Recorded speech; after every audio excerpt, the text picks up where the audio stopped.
Hello crew, Big Dr. Hogan here with a special announcement regarding crew cards. In partnership with the Unpaid and Underrated podcast, we'll be holding a contest to win a signed copy of the ultra rare card from set 1 of crew cards. I've had a lot of people asking who the ultra rare card is, and as far as I've seen, no one has shared or pulled the ultra rare card from set 1. I will not be posting or announcing who that card is. It is up to the winner of this contest to decide if crew gets to see that card. To the winner, don't let all that power go to your head. Or do, just have fun with it. The contest is to make an ad about and promoting crew cards. You have a lot of flexibility here on what you do and how you go about it. Just have fun with it and be creative.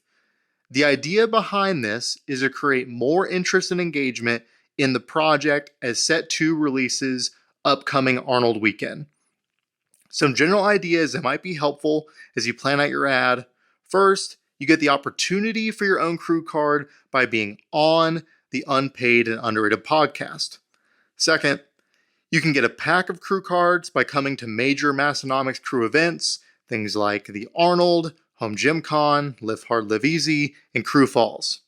And finally, if it is your turn for a card submission and you want one, then please be on the right side of that line that gets drawn in the sand and turning your submission on time. The contest will be open for submission today, Tuesday, February 17th. The contest will be closed to new submissions at the end of the day, Tuesday, February 24th. Submissions must be an Instagram reel and use the hashtag UltraRareCrew. Be sure to put the umlaut over the U in crew. Also, tag the podcast and myself in that reel. That's at unpaid.underrated.podcast and at World's Strongest Psychologist. The winner will be chosen based on the correct opinion of the podcast team and I. If this is your first time hearing of crew cards, then ask another crew member. Let's get some engagement and conversation going about crew cards as we lead up to the new release. Thank you all so much.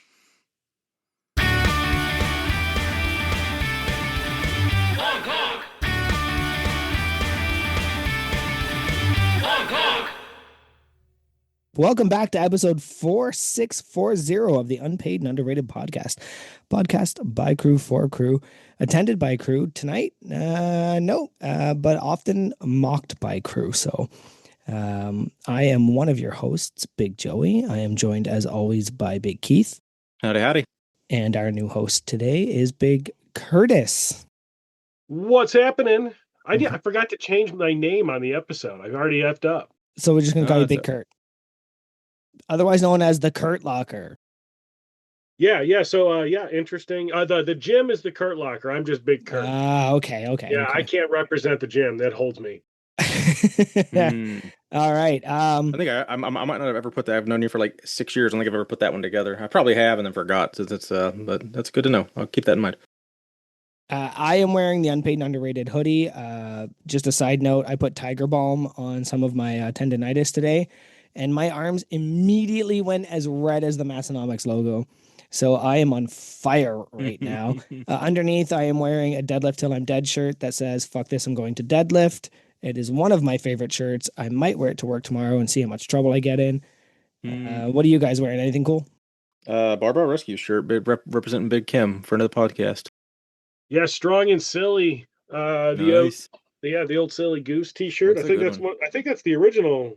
That's Silly yeah. Goose Yeah, T-shirt. because the other one was the Silly Goose. It's more recent. So Silly yeah, Goose. Yeah. I have that shirt too, but I like this one better. So yeah, that's the one that you thought was a hawk. Yeah, I infamously never really paid enough attention to it, and I just saw the big wings and didn't my eyes just didn't register there was a big freaking goose in the middle of it, and I was like, yeah.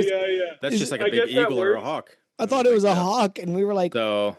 What? So if you ever see anyone say "silly hawk," they're mocking me. Got it. Yeah, I didn't know that. Yeah, it does. I mean, looking down though, I will say, looking in my own video feed, If you didn't know it was a silly goose, I could totally see it being a hawk. That was probably intentional. Absolutely. That was kind of my that was my defense last year when I got mocked for that heavily. Don't defend Keith. I've Well, got hose water. Anybody else? Anything cool? I'm drinking some fennel tea. I had a little upset stomach, so my wife has this special tea she likes for cramps and bloating and all that, and it's doing good. Fennel tea is Yeah. delicious. It tastes horrible, but this one's slightly more mild than the last batch of bags we had. Those were strong. This one's a lot more tolerable. I'm drinking Weller Rye straight. Wow. It's nice. A little hot, but I like it. It's good. I've had the flu twice this year, so I'm trying to protect myself from future diseases. Yeah, the crater will do that. No ice, no spring water, no nothing, just straight up. Yeah, just straight up. I like 99% of the time I'm drinking, it's just going to be like bourbon neat or whiskey neat. I'd like beer too, but for the most part, I just like my whiskey poured out in a glass. I actually had this funny time I was flying to Kosovo, and I was on an Austrian Airlines airplane, and the flight attendant, who was this like very flamboyant flight attendant guy, he comes up and he's like, "Oh, hey guys, you guys want anything to drink?" And I was like, "Yeah, I'll take whiskey." And he's like, "Well, we have Chivas," and I was like, "Yeah, I'll take that then. Chivas 12, just pour it in a cup." And so he's like, "With Coke?" And I'm like, "No, no Coke." And he's like, "With ice?" I'm like, "No, no, just like pour the whiskey in," because it was an international flight and it's free drinks. Oh, nice. And so I eventually coached him to where I could just like hold it up. And I was so weird because I just drank whiskey neat. I just remembered what I had. And I didn't realize how trashed I got until I got up because he was like, he just stopped coming to my seat. And I was like, "Oh, hey, man," held the cup up. And he's just like rolls his eyes. He's like, "Oh my gosh, this freaking guy." So, yeah, whiskey neat. It's the way to go, man. See, I would normally throw a splash of water in just to cut down well, I want to say cut down the legs, but just cut down that alcohol burn. Yeah. So that I get the whiskey. But I mean, Sometimes I do. So it depends. So Booker's is I enjoy Booker's. I think Booker's kind of gets a bad rap because it's Jim Beam heavy. So Booker's is like, it's a blend. gosh, Is it a blend? Is that why? no, it's cask strength. And so I'll throw water in it just to cut it down. Yeah. But if I do experiment with like any water or a little bit of ice, it's for a specific thing. So I just want to see if it changes the smell, the scent profile, or if it changes the way that it kind of tastes. A lot of people describe it as kind of opening it up. Yeah. Because when it's really high alcohol, it's difficult to kind of get the nuances of everything. You're just getting the burn. You're not getting the cask. You're not getting the. So me, I drink a peaty scotch. I really like my Lafroigs and things that are like very peaty, very smoky. So I throw some water in so that the alcohol doesn't cut down on that flavor. Right. I can see that. Single ice cube, splash of spring water, just whatever can do that so that I'm getting those flavors. I'm not getting hit by alcohol and then it's ruining the flavor of the whiskey. I'm also a fucking nerd. So no, I like that though, because that also is true because you get something to be said for throwing like a piece of ice or something is you bring down that temperature, you open it up a little bit, but you also I find that I take a drink and I'll kind of hold it in my mouth for a while. Again, kind of a nerd, and it's nice. So again, you have a really good point. The peaty scotches, you do kind of lose it in the high alcohol if you don't, or really just most alcohols in general, you lose it a little bit more of like the nuance of it. But if you can hold it in your mouth longer, you almost get like that experience of this is how it gets cold, then it kind of gets warmer inside your mouth, and then you swallow, and it's like this whole thing. No judgment there. I feel like if you're a nerd at drinking alcohol, that's a pretty acceptable thing to be a fucking nerd at. Well, at least the expensive ones. Do you know the tequila hack, right? You put it in your mouth. Okay. No. So you breathe out. Okay. And then you drink it, and then you swallow it, and then you breathe in. And what that does is that gives you all of the flavor notes outside of the, like, you don't do this with like Jose Cuervo or any like of that cheap shit. You do that with like the really high end, like the mezcals and the $100 bottles. And that's when you start really seeing their flavors. I learned that from the guys that made, I can picture the bottle, but I can't remember the name. The guys that created it came up and did a tequila tasting in my city, and I went. And it's not Terramana, but it does start with a T. But yeah, that's the lesson I learned about tequila. So the order is you breathe out, you take the Drink. drink, Swallow. and then Oh no, breathe. it's sorry, it's the other way around. Breathe in. Yep. Drink, swallow, breathe out. How the hell can you breathe in and drink it? Like, I feel like I'd be like, No, you breathe Well, in. it's not like it's not like Yeah, you you're have not- like this You're full not breath. I feel like breathing. I would try to Yeah. swallow after breathing in, and I would like asphyxiate. You breathe Yeah, in. then you aspirate it, and then you have even Yeah. more There it is. awesome Yeah. experience. That's the words. That's definitely cutting its legs off. Put that right into the next thing. I'll go into my stone story if that's okay, Yeah, because this is actually I went to the Stones of Strength and the IHFG Stone. I don't even know what to call it. It's a garage. But I went and I talked about it last week, and I actually went this time because nothing got in my way. Steve picked me up, Big Steve and Stasia, other fellow crew members, and we went and lifted some really big and heavy rocks. And can I tell you right now, I didn't know. I was already following two of the people that showed up. Lori was there. She is a tiny, strong woman, or not so tiny, strong woman. Big Viking Strength was there, Mike. And a couple of the guys from one of the guys from Muskoka was there. I wasn't following him yet, but I knew of him. And a couple other guys were there, and all we did was just lift rocks and have a grand old time. I am still so beat up. I have not been in the gym all week. I could show you the bruises right now, but my arms are bruised as hell. It was all it's its own. You didn't really do any Atlas stones. It was all natural stones, wasn't it? I was afraid of the Atlas stones. So I'm glad you brought that up because some of those Atlas stones were historical stones. So there was no tacky allowed. There was no tape allowed. They were historical stones, lifted by Magnus. Lifted them. I sent the thing in the group chat there. Yeah. Just some of the names that have lifted those stones, and they were like, "No, you can't mess these up." And Dude, is this the Ohio Stones of Strength? What is this? no, this is he's Ontario Canadian. Stones of Strength. I'm up in Canada. Okay. Yeah. I knew you're in Canada. I just didn't know. Yeah, I was like, wait a second. How have I not? I feel like I haven't heard of this one. Yeah, IHFG, I think. Or if you look up the Stone Table podcast, that'll take you to her stuff. And I did a Denny Stone, like full on weight in the front, low in the back. Lori telling us, because Lori is my height and probably 10 pounds, 20 pounds lighter than me. And she just did the full Denny's. No shit. Wow, Yeah, she's so strong. It's crazy. Mike did a 310-pound Atlas stone right in front of me, threw it at me and Steve. If you see the video, we ended up catching it and trying not to die. But it was incredible. But the one thing I will say is, Rebecca, I don't know if you're listening. You put on a better party than any event I've ever been to. She had chicken wings and pizza and charcuterie and like a whole table of whiskey. Just everything. And I was like, that's pretty dope. I was like, I came here for free, lifted stones. Meanwhile, I have to pay $150 to attend a powerlifting meet and they don't even feed you. I was like, this is the best thing I've ever been to.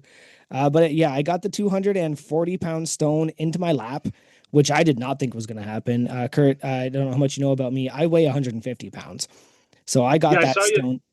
I've seen you at the Arnold a couple times. I was gonna. I know you're not the largest gentleman, but you're pretty big. You're a pretty big guy. Strong for my size. Even Mike pointed that out. We're here. Yeah, because I was like, I'm not as strong as you guys, and he's like, you weigh 150 pounds and just lifted 240 pounds. You might be strong, dude. So it was a really great time. 10 out of 10. You said you lapped 250. You lapped 250. I lapped 240. Big natural stone. Stood up a little bit with it, but I think Keith, you were the biggest supporter I had. You had a loose T-shirt and it just fell right off your chest. It didn't seem like you. Sagging. I think you were. So that stone in particular is very heavy on the two sides, so it just rolls. It just wants to roll out of your hands constantly, and that's what it did to me. Would have loved to shoulder it. I think I shouldered 165, but I think that's about where I ended that, and I was like, we're not doing that again. There was these really cool farmer's handles, which were literally railway ties with handles welded to them. So they were 200 pounds each. So I got to stand up with those.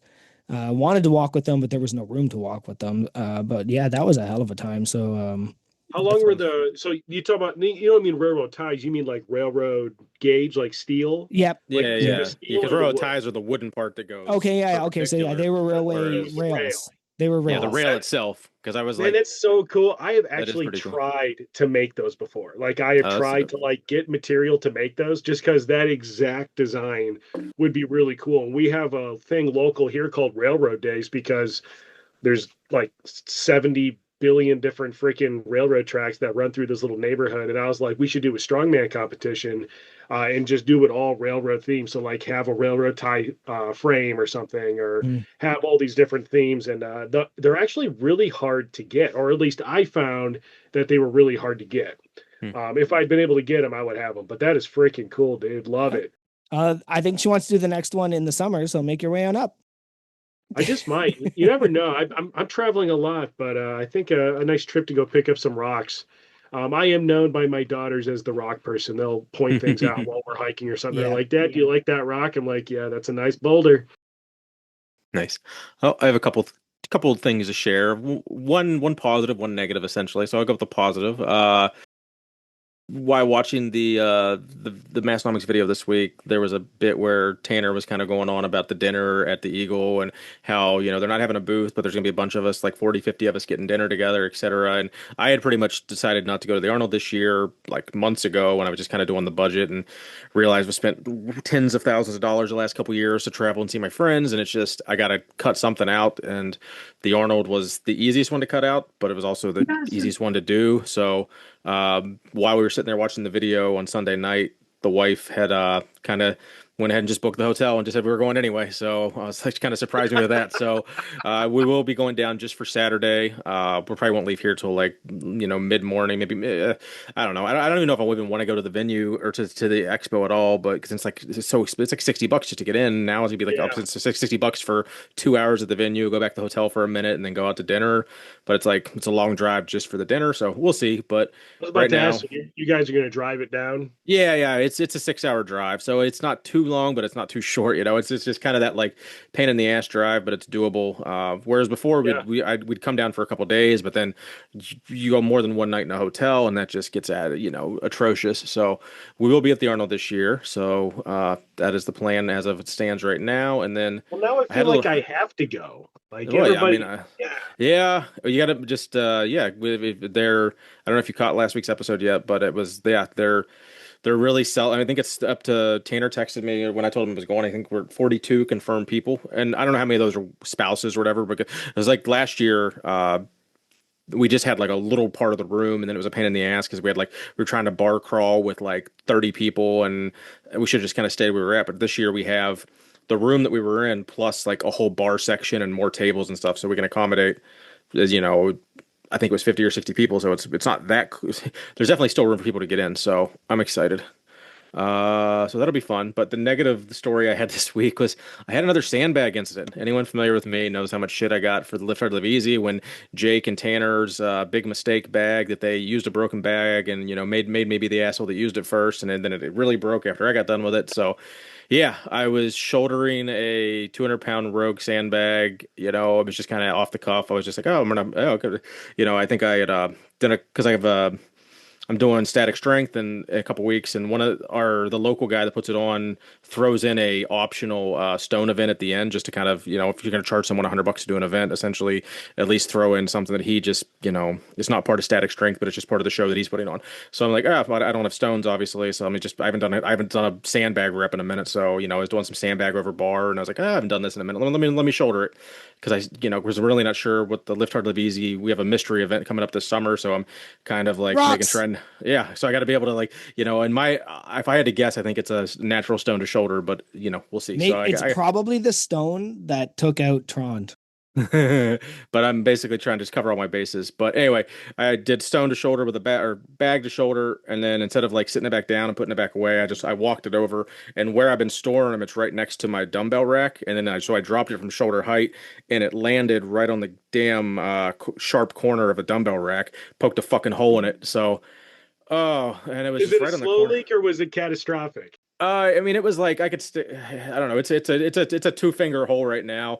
I need to go down and sew it up and duct tape the shit out of it. But I think inevitably I'm going to replace it, and it'll be It'll become an outside bag because I don't care if my garage bags have leaks and shit, but I don't want my basement gym to have leaks because I don't need the cats being stupid and trying to eat sand. Like I don't know, they would. So No, if it was pea gravel, you probably would have been able to clean it up blah easier. blah blah blah. Blur, blur, blur. If pea gravel would have broke my dumbbell rack. It's the same weight. No, but the gravel itself wouldn't have dissipated like the sand does. It was a joke. All right. Did anybody watch Tommy's YouTube video this week where he did the top 10 non-gym items? I did. Yeah, No, I haven't yet. 8 hours ago, that puppy came out, and I just did a video. Like I think it was actually the last video I did before my little hiatus. So I am curious. I do see a leaf blower, so I feel like he's gone against my advice of the Roomba. But no, I need to go watch it. That was a good one. And then last week's Massnomics episode, a couple things that stuck out to me. Well, the Arnold talk, which I kind of covered, the Amazon shipping blunder, where Tanner basically said, because people will send him gifts by just changing their address and their shipping address to Tanner's address. Yeah. So then they got some random item that they're like, we didn't order this, and it's not like a bit or a joke. So they honestly think that someone just didn't rechange the address and like ordered something for themselves. Tanner got like diapers. Like he never said what it was. Yeah, that's just hysterical. So that, and then I hope it was a sex toy. I genuinely hope it was a sex toy. And then Tanner doubling down on his ferocious. Oh, what's the word? Yeah. Oh. No. Well, you want to say atrocious or horrendous? Yeah. Oh well, I did make up a word. Well, I sure did. Yeah. At least that's logical and makes sense. I didn't just like pull it. No, I would not. No, is that even qualifies it? Is that a conjunction? Does that technically qualify as a conjunction? I think it's a composite. Wrong. I don't know. It was inaccurate. Yeah, wrong again, Keith. But nothing's as wrong as Tanner counts to doing alternating curls. He counts. What was it? No, it wasn't alternating. Oh, it was alternating. Yeah, it was. It was alternating. 1 to 5, 1 to 5, then 1 to 5, or 1 1 2 2 3 3 4 4 5 5, and then starts over. So he counts to 15 in like 1 to 5 intervals because he can't just count to 15. And like that's the weirdest. That's the weird. Like that's the most like I thought I had like tics and like issues, and that's like that takes the cake for me. I can't. I don't get it. But all in all, I'll go ahead and give it a 5 out of 5. Tanner can't count. Yeah, I'll second that. 5 out of 5. I love it. I have listened to 3 episodes of the back catalog since listening to that. It makes it hard. And one of the cool things about the back catalog is I'm finally within the episodes where it's starting to feel like I'm listening to new episodes of the podcast I love. Nice. So I'm around 170 or so. That's a sweet spot too. Yeah, like that's where it's like, oh, this is what I've been used to, just new to me instead of the old.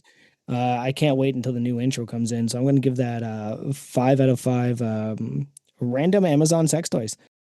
And then I think the last general topic is just something I need to say. So I got a message from Lauren probably back in December. Lauren, friend of the podcast, Loco on Instagram. You see the wild iron next to me. Yeah. Good guy. He says, "Oh, I need your address again. My brother listened to our episode and wants to send you something." And the first thing I said is that going to clear customs? Because sometimes our episodes can get kind of wild. And he said, "I'm sure it'll be fine." So I get this box finally the day after we record with Rory, of course, because we recorded with Rory a day early. So I get it on the day we're normally supposed to record. Yep. And I actually asked Lauren, do I need to open this on the podcast? And he said, no, it's not going to be that special. So it comes in, it has a big thing that says open here. So I open it and there's a note. And it says, "Joey, I heard you're a fan of the Eagles. Enjoy this signed Eagles CD." For reference, Joey hates the Eagles. I fucking hate the Eagles. And I like the Eagles, so it's an ongoing. Actually, and you know what? I want to point out something I learned the other day. Tom Waits also hates the Eagles. So Tom Waits and me on the same side. Take it easy. See what he did there? That was a pun if you don't get it. So I take out the note and I look at my wife and I go, if this is an Eagle CD, it's going to be very funny. And I open it, and it's a signed copy of The Blessed Hell Ride by Black Label Society, signed by the whole band. Oh, yeah. Yeah, anybody that knows me or listens to this podcast, I love Black Label Society. I've got a tattoo of their logo. I've got vests, and I've got like all the Black Label stuff you could ever think of. They've been my favorite band for odd 20 years now. That's Zach Wild, right? Yep. Oh my God, yes. And I'll tell you, I looked at that, and Morgan said, "Are you about to cry?" And I went, "I might." The idea that this silly podcast that we started just to interview people in the crew, they heard how much I like Black Label, and not only were they willing to part with their signed CD, but pay to ship it all the way up to Canada just for little old me. Hit me so hard right there that they would do that for me. So I obviously, Lauren, you're probably listening. Thank you to brother Chris. But that was huge. We're probably gonna frame that. I think it's the jackets sign, so we'll take it out of the CD and actually frame that. But that was huge. Like, I know we get a lot of crew gifts, but that one hit hard. Yeah, Joey gets awesome memorabilia. I get gummy bear dicks. Thanks, guys. You get what you deserve. I have gotten a lot of. Yeah. Wait, did you really get gummy bear dicks? I did. That was like All right, it was a couple years ago, and we still don't know who sent it either. That's the funny part. You don't. Well, so the funny part is, if you looked in my Amazon like orders, I've purchased gummy bear dicks before, but it was back in like 2012. So nice. Separate story. And I have anyone that's sent me cool shit. I have gotten multiple cool crew gifts. It's just I always like to bring up the gummy bear dicks because it is really funny. All right, you want to hit us with those affiliates, and we can get that Massnomics sponsor, Rejoy? Yeah, definitely. Still Obsidian, Plate Snacks, Belt Fed Strength, code unpaid. Like I've said before, some of those are kickbacks, some of them are not, some of them are just for you guys to use. So hypedust.com, platesnacks.com, and Belt Fed Strength. Use it for any of your home gym needs. You want some good ammonia. He just released that menthol cigarette scent again. That's the one I actually have active in the gym right now. You sent me that one. I haven't opened it yet. I've opened it. Or maybe it's Irish Car Bomb I haven't opened. I don't know. You sent me two. I have only opened one. I sent you Nose Bleach and Irish Car Bomb. Okay, yeah, I haven't opened the Irish Car Bomb. Yeah, I saw the menthol one or the cigarette one. Yeah, that one's weird. It kind of like hits you with sad stories of the mall when you were a kid. And also gets you excited about it. I feel like I would be reminded of drinking underage. Yeah. For sure. Well, on that note, Kurt, do you have anything good you want to say about Massonomics? Hit Yeah. You want a crew of people that they got your back. They understand where you're coming from. The first world problems of being a lifter, but also having crippling ADHD and weaponized autism. Well, I think Massonomics might just be what you're looking for. If you're the kind of person that huffs ammonia, stomps twice, gets into the rack, and then looks to the left and sees a small, innocent child that's terrified for their life, you need to tune in to episode 453, which I just made up off the top of my head, but that one's going to speak to you in particular. So Massonomics is the best group of people. You can literally meet up with them in the airport. I've had that happen. You can meet up with them at the gym. You can meet up with them at the Arnold. You can meet up with them at Home Gym Con, which you should definitely do. And they got your back. They're going to go and they're going to help you shut down a burger joint and run them out of milkshakes before I get to the front of the line. And that all actually very fun. It was a good all right. Let's kick all these looky-loos out and see if we can get that guest on. Yeah, let's do it. Big Kurt, is that you? Oh, no. I beat you to it. Hey, appreciate you guys. Hey, welcome to Unpaid and Underrated. What a nice place that we have. We're glad to have you. So just so people know who we're talking to, go ahead and introduce yourself and where people can find you. Yeah, so name's Kurt. About 8 years ago now, I started a small little YouTube venture that I never really focused on all that much, but it's grown to something pretty cool called the Kurt Locker. That's been really more just a gateway to all sorts of amazing opportunities. I started it just to basically unload some of the free crap that Coop was getting and try to snake it all my way. And really, it kind of opened up into being a part of the Home Gym Con crew and helping to direct strength competitions there and help other meet directors have a good time and getting to know, the Massonomics people. But yeah, Kurt, you can find me at the Kurt Locker on Instagram. I've also got a weird radio side of me, so Backwoods Beacon over there on Instagram. You can find me on YouTube. That's where most people, I think, know me from, and it's just the Kurt Locker over there. I don't know if there's underscores or something. All I know is if you come across, it's either a Kurt Russell podcast, which is weird. That's not me. Like And the there's actor Kurt Russell, or just like a dude named Kurt Russell, and he Making just made his music, it's podcast making his name. songs, and fighting around the it's world. about Kurt Russell. Yeah, Oh, it's that's wild. and then if you find some Asian guy giving you style advice and his name is Kurt, the biggest thing to remember is to spell Kurt correctly. That's with a K. Oh, yeah. Whoa. What about Kurt Hennig? Not my problem. That is mom's. Mr. Perfect? Stupid. I mean, No, he's stupid. Mom messed up, bro. I'm saying. All right, Kurt is spelled with a K. Nothing against Kurt the man, but their parents were just stupid. They just made a mistake. Okay. So where do you live? Where are you from? If you want to divulge. Yeah. Let's so I hail from Minnesota.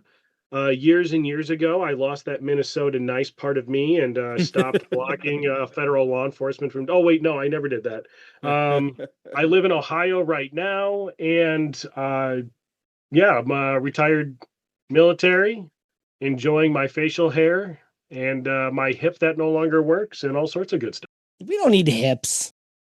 Not really, no. I actually squatted today. It felt super good. I was the first time I squatted probably in embarrassingly probably about a month. But yeah, my left hip stopped working. It's a really weird thing. That actually did happen to me too. Yeah.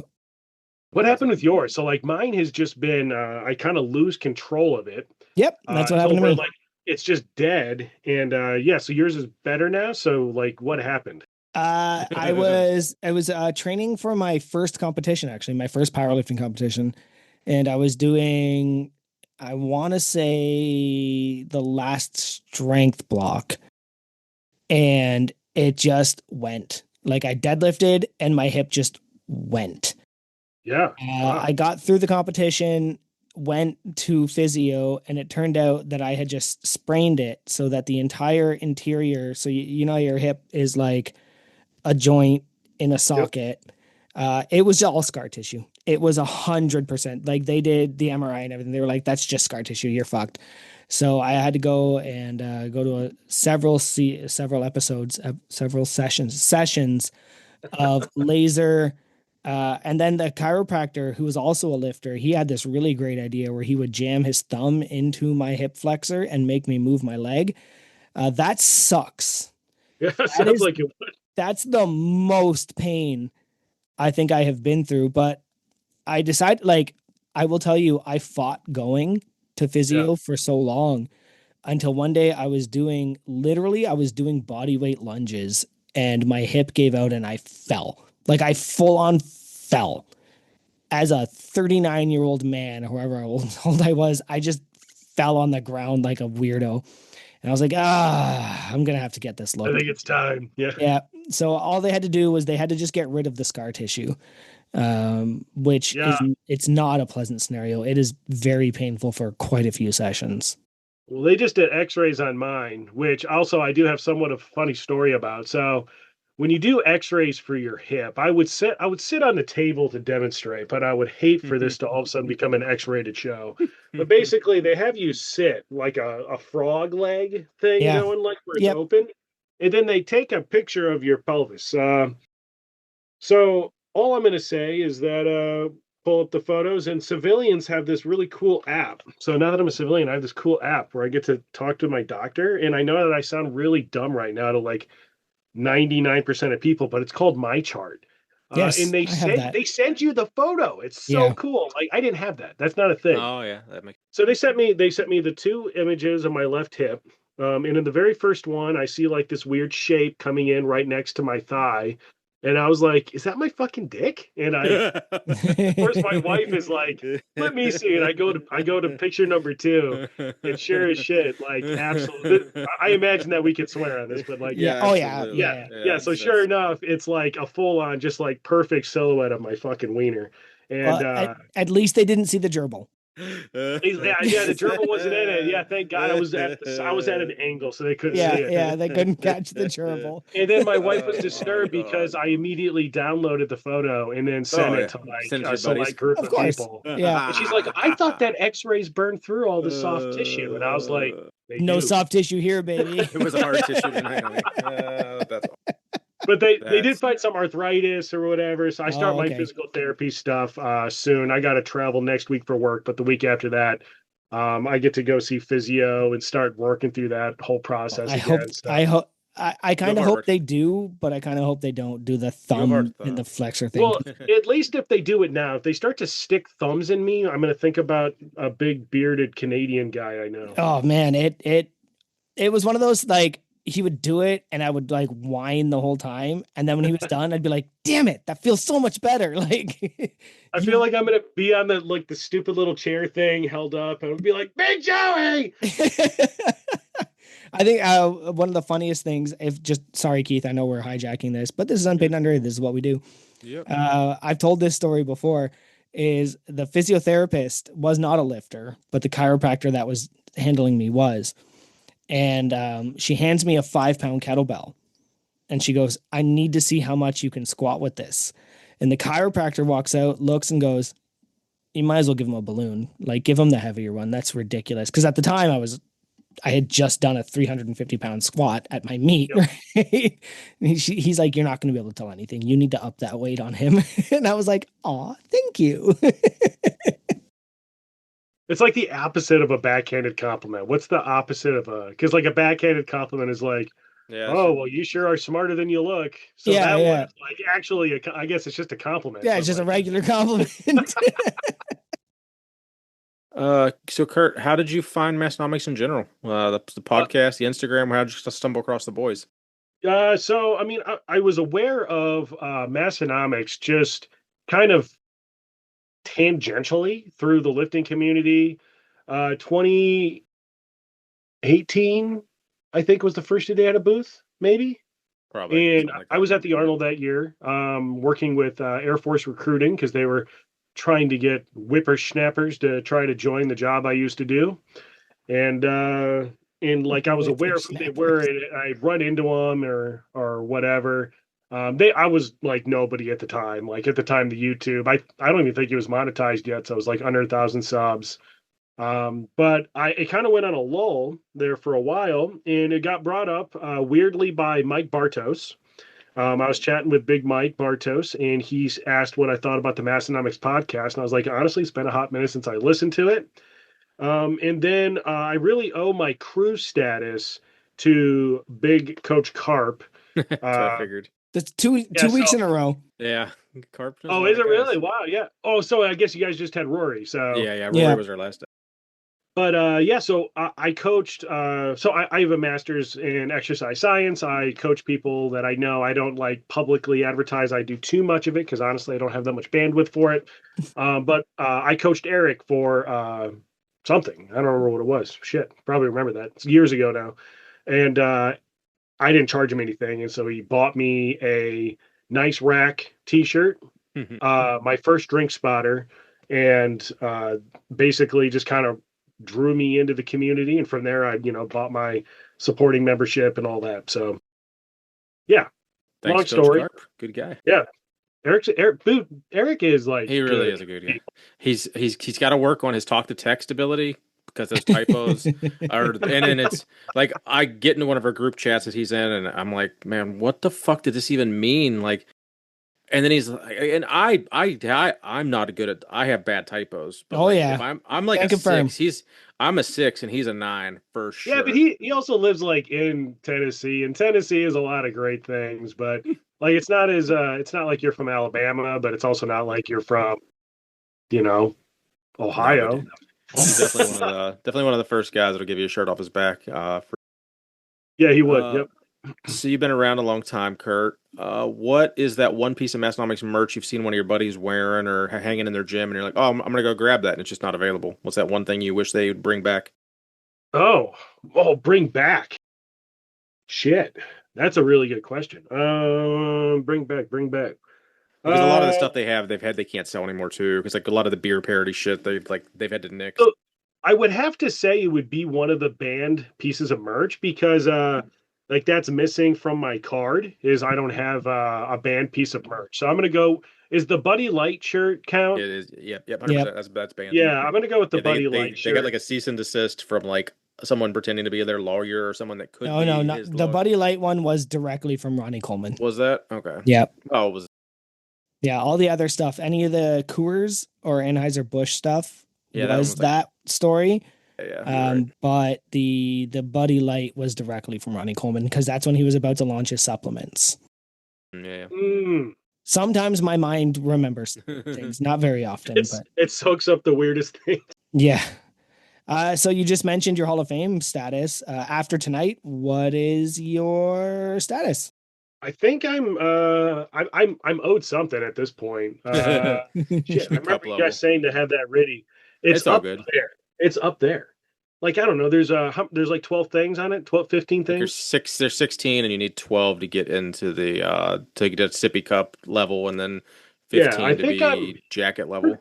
Pretty sure I'm at like 12 or 13. Yeah, All right. You should just be. I've just gotta go You should just cash be those in. missing. You should be missing train at the gym. Yep. Lift in the lift hard, live easy, and crew falls. You should. So you're What about definitely what missing those about win a three. competition?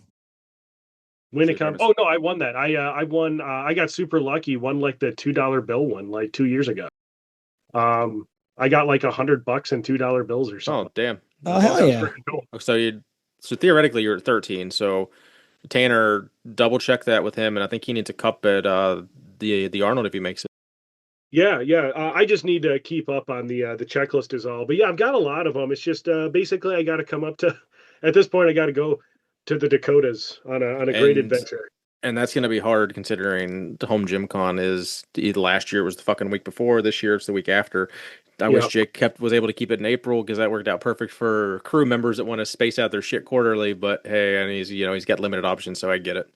But Yeah, damn especially it. with the bigger, like going to kick again. Yeah, it was definitely limited, especially where you could get all four quadrants. The whole thing. I remember. Did you said I know you looked for it earlier, but you didn't have your sporting membership number handy, did you? Okay, what's There it Got is. what's I that actually number? always carry this in my wallet. This is Oh, that's wild. This is yeah, this actually goes with me. Yeah. You guys want the number? Like, Yeah, if so I, it's- Would if I love feel it. like if I give this to you, it's gonna get stolen. Like, this is So how it's you not- lose your identity.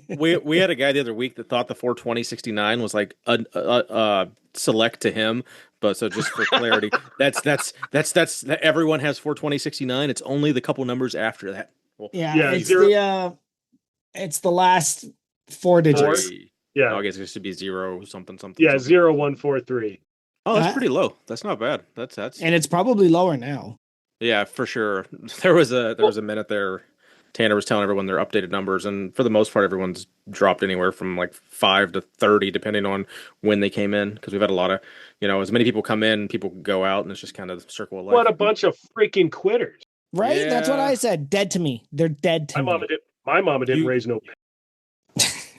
You say that, Joey, but you're the first one to call me a fucking gatekeeper the first chance you get in any fucking scenario. Blah blah blah. So Yeah, you are. you just said, but you're judging. If you people for leave leaving. That's the Massonomics same- crew, you're dead to me.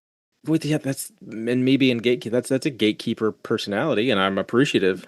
Anyway, so we know the certified gym is the Kurt Locker. You are certified. Let's confirm that because we'd have to Yeah, I we'd am. have to end the call if you're not a certified training facility at this point. Oh no, absolutely certified, man. I actually Love have 2 certificates of certification. Ooh, Why? Because I was driving while typing at the same time, and I effed it up, and nobody caught it. That's Just I went with wanted. it. I was on the initial buy, dude. Like, here's the problem: is like I used to get off of work, and on the way back, that's when the drop would happen. Yeah. And like, let's be clear, I'm not stopping because that's freaking lame playing safe, and you should definitely do it. No, I just I just pulled it up and I was like trying to check out. I realized there's so many freaking steps to like getting that put in my cart. And yeah, I think I just threw my name where it said gym name. I did And the same so thing. Yeah. yeah, and so Tanner fixed it for me, which was awesome. Damn But it. yep. So you're just double certified? I mean, I would argue that I would need to make a separate purchase. Might happen at some point in time. I do sometimes wonder if I should have the first Massonomics certified storage facility that is just happen to be Oh. certified as a gym, because my gym, the Kurt Locker, is out in the garage and it's constantly changing. And then my father-in-law's pole barn is where all the rest of the stuff goes. So like all the big equipment stuff from home gym con, like those giant fire truck tires for deadlifting, and all the you know all the Black Widow training gear equipment stuff. That all goes into the barn, and comes out if I ever do content on it, or it comes out for home gym. So I think you have two options. You can be the first certified Massonomics storage facility, or you can just gatekeep the hell out of everybody and be like, "No, I'm certified twice. What you got?" I mean, either way, it's a perk. Yeah. Bring back the gatekeeping conversation. All right. Do you want to hit him with your least fun, most fun? Yeah, I got least Kurt, we got a game we came up with here. So it's called least fun, most fun. So we're gonna give you a single topic, and I need you to tell me the least fun thing about it as well as the most fun thing. So basically the high and the low of this one topic here. And we can get into more of it later too, but just like it's just a quick little one hitter. So least fun, most fun, being a strongman meet director. Oh. What's that gut reaction best and Oh worst? man. So one of the most difficult things to organize. Okay, so least fun is trying to convince people to come and work for free.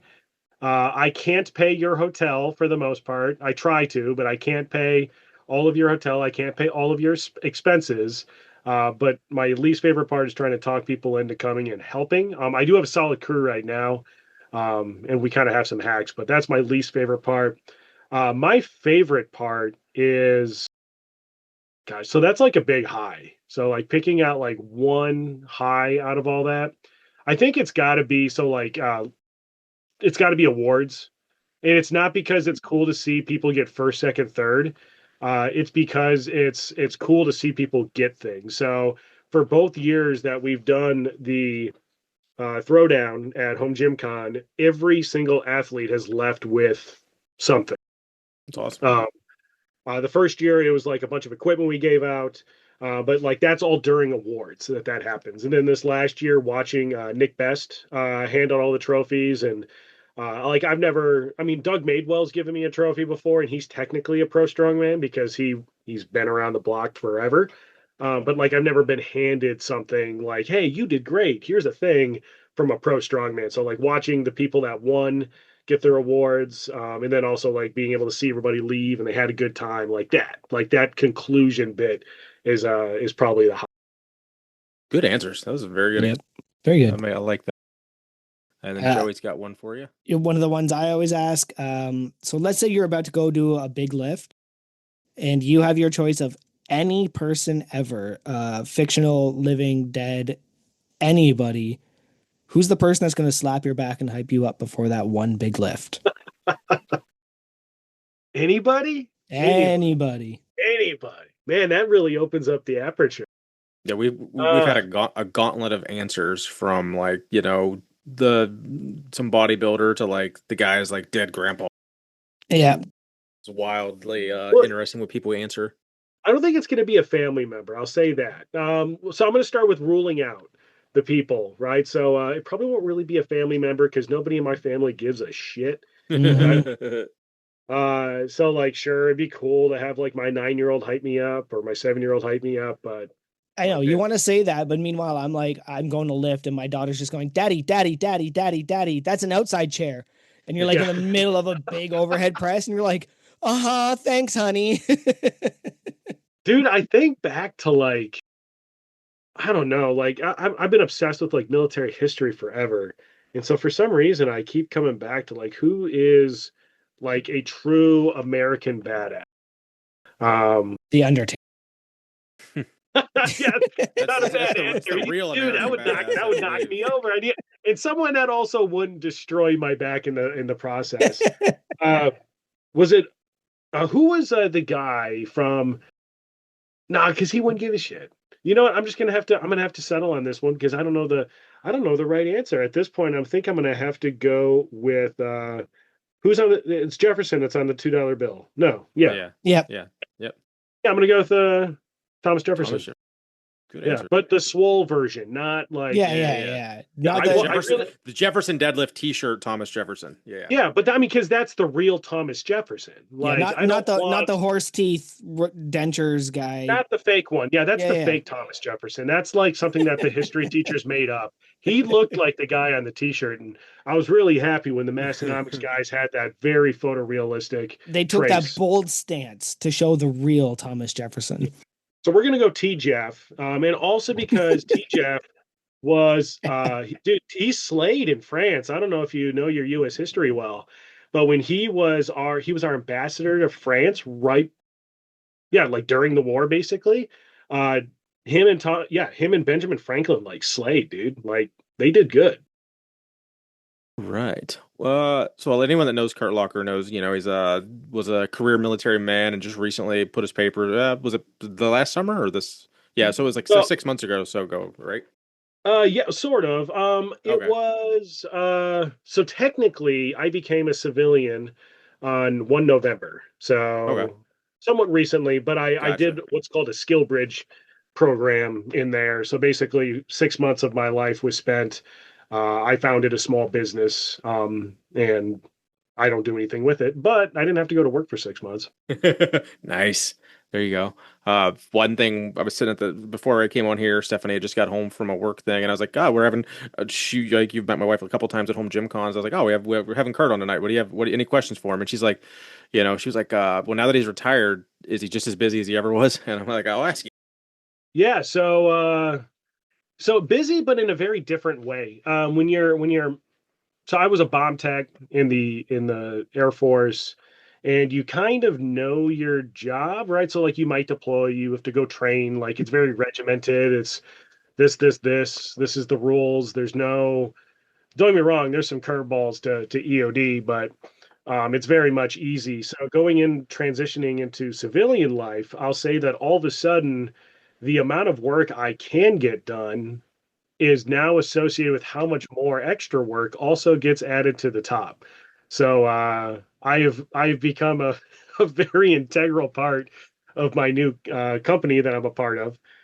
So as far as hustle goes, I mean, there's no shortage, man. I just got back from SHOT Show a couple weeks ago, and I think that I'm handling like 60 something accounts or something, and a No. lot for like from SHOT Show. And don't I like the busyness though? Like it's good. The family has we have some balancing I still got to figure out, right? So in a business development role, I find that I'm basically my hours are all the time.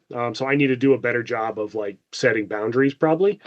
But yeah, I would say more busy, but on things that are much less scary, and my kids no longer have to worry about me going to work and getting blown the fuck up. Yeah. Yep. That's a positive. Hey, that's 2 EODs in 2 weeks. Rory does something a little. Yeah, Rory's not EOD. He's so Rory is we've had like 2 or 3 other EODs on in the past, but not like. yeah. There's a couple. There's I saw he doesn't. I don't think he talks about his job too much publicly. I know he got was it. talking Okay, about. yeah. I know. Yeah. And then have you guys had Big George on? Yes, we had George on last. Yeah, he was in last year or so. Yep. So then follow up on that though. So you said you did like the exit program where you have to kind of come up with a business or whatever, but you're not doing that. So then you're doing. So you actually have another job. Then you're saying. I guess I missed that part where. So you have like you took a salary job somewhere doing sales or something. Is that what it is? Yeah, so if you were to distill it down to like its core, it's a sales job. But my actual job is mission integration. So that's why like that's what all this is in the Okay. background. Like that's I do content for Bunker Supply Company. I do a lot with our Mac product line to make it like super civilianized. It's phone cases and mounts. which is kind of Mm. funny in the grand scheme of things. But it's like tactical shit too. So Right up your alley then. yeah, so I do a lot. I get to interface with some very, very cool organizations. I get to go into places that while I was active duty, I did not get to go into. Uh, I mean, it's pretty basic at its core, but essentially, I got a really good job because I'm a massive nerd. I'm a big ham radio guy. Big on builder. Like I do a lot of my own making of things. I build my own electronics. I build power supplies, radios. I'm a bigger nerd than most people probably realize. Uh, yeah, like for instance, I got pissed off because my grill, which is not a pellet grill, it's like a gravity series, it had to be plugged in.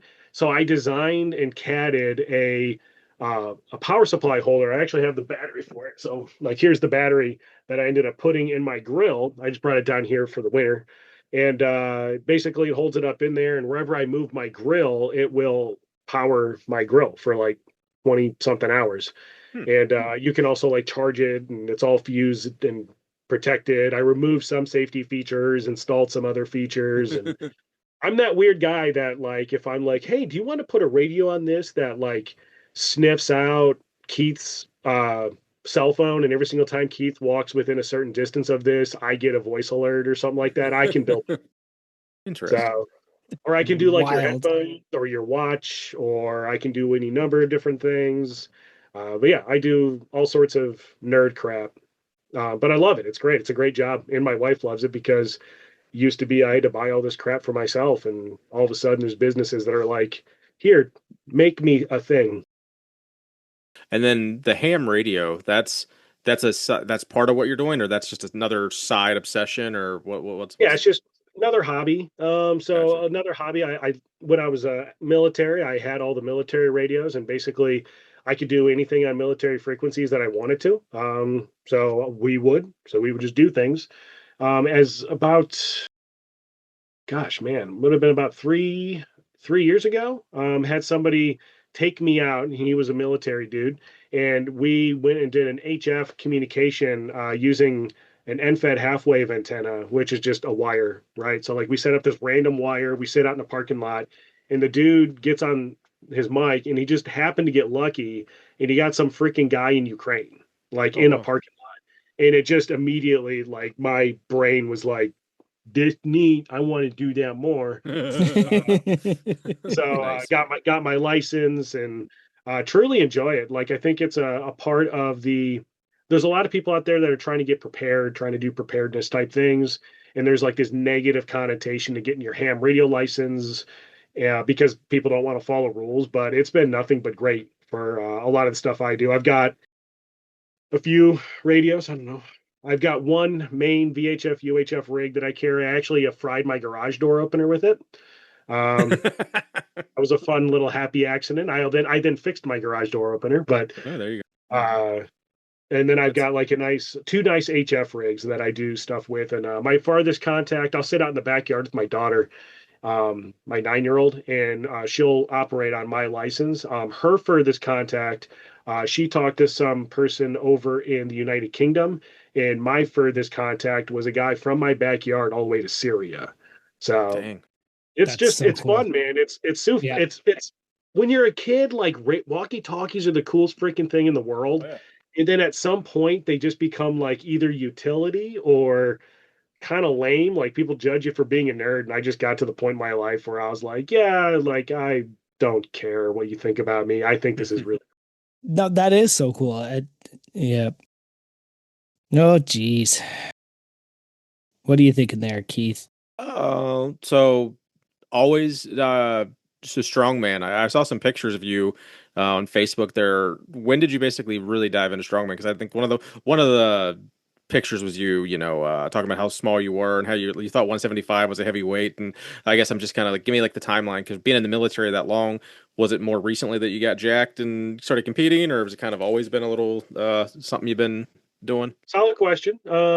So I came back from Afghanistan in 13. They were trying to do back surgery on me, and I'm like 2.5 inches shorter than when I joined, and like military life's hard on you. So I got into physical therapy, and kind of similar to Big Joey's story, had a except for mine is opposite. My physical therapist just happened to be a lifter, and he got me on starting strength. So that would have been 13, Okay. 2013. Started doing that. It started helping with symptoms. Obviously, it's not going to like go away. And I, through YouTube, found Alan Thrall, and I found Brian Allsrue of Neversate. And so through them, I kind of got into strongman. Would have probably been like 2015, probably kind of that level, that era. Did my first competition in either 16 or 17. But yeah, I had like Brian Allsrue was my coach, which kind of comes full circle as well because like Uncle Nick was at Shot Show, and Uncle, if you know who Uncle Nick is, Yeah, I do. he just Yeah. like he just You like just had a, walks you right posted a by. picture of him just the other day, right? Yeah. Yeah, and I was like, Uncle Nick, and he's like, oh, you're the first. Oh, and he like turned around. He's like, oh, Kurt. And I was like, oh shit. So now I'm like That's the pretty world cool. record holder for the circus dumbbell, and he's pushing for an axle world record this coming up. Like really, actually, it might have already happened. I should probably look that up. But yeah, we like recognized each other. But yeah, but he was Brian Alsru's training partner. But yeah, got Yes. into it from there. Won my first show in 17. So 2017, I competed. One got kicked up to the open class, and from there, it's just kind of been like every year I would pick 2 to 3 shows. Last year I took off quite a bit. I started having a lot of kind of creep up problems. Hilariously enough, none of them lifting related at all, just Well, I old mean, with old with injuries. with your career and your job, I mean that also like if Joey or I said that it might not make sense, but you say on that like that tracks. Yeah, it's just one of those things that can wear down and it just kind of catches up. So, truth be told, I haven't lifted in months. It's been a really rough. I've been out in the gym. I've done a lot of cardio. I'm actually down some body weight, which was kind of the goal. I figured if I'm going to do something, I'm going to at least try to lose some weight.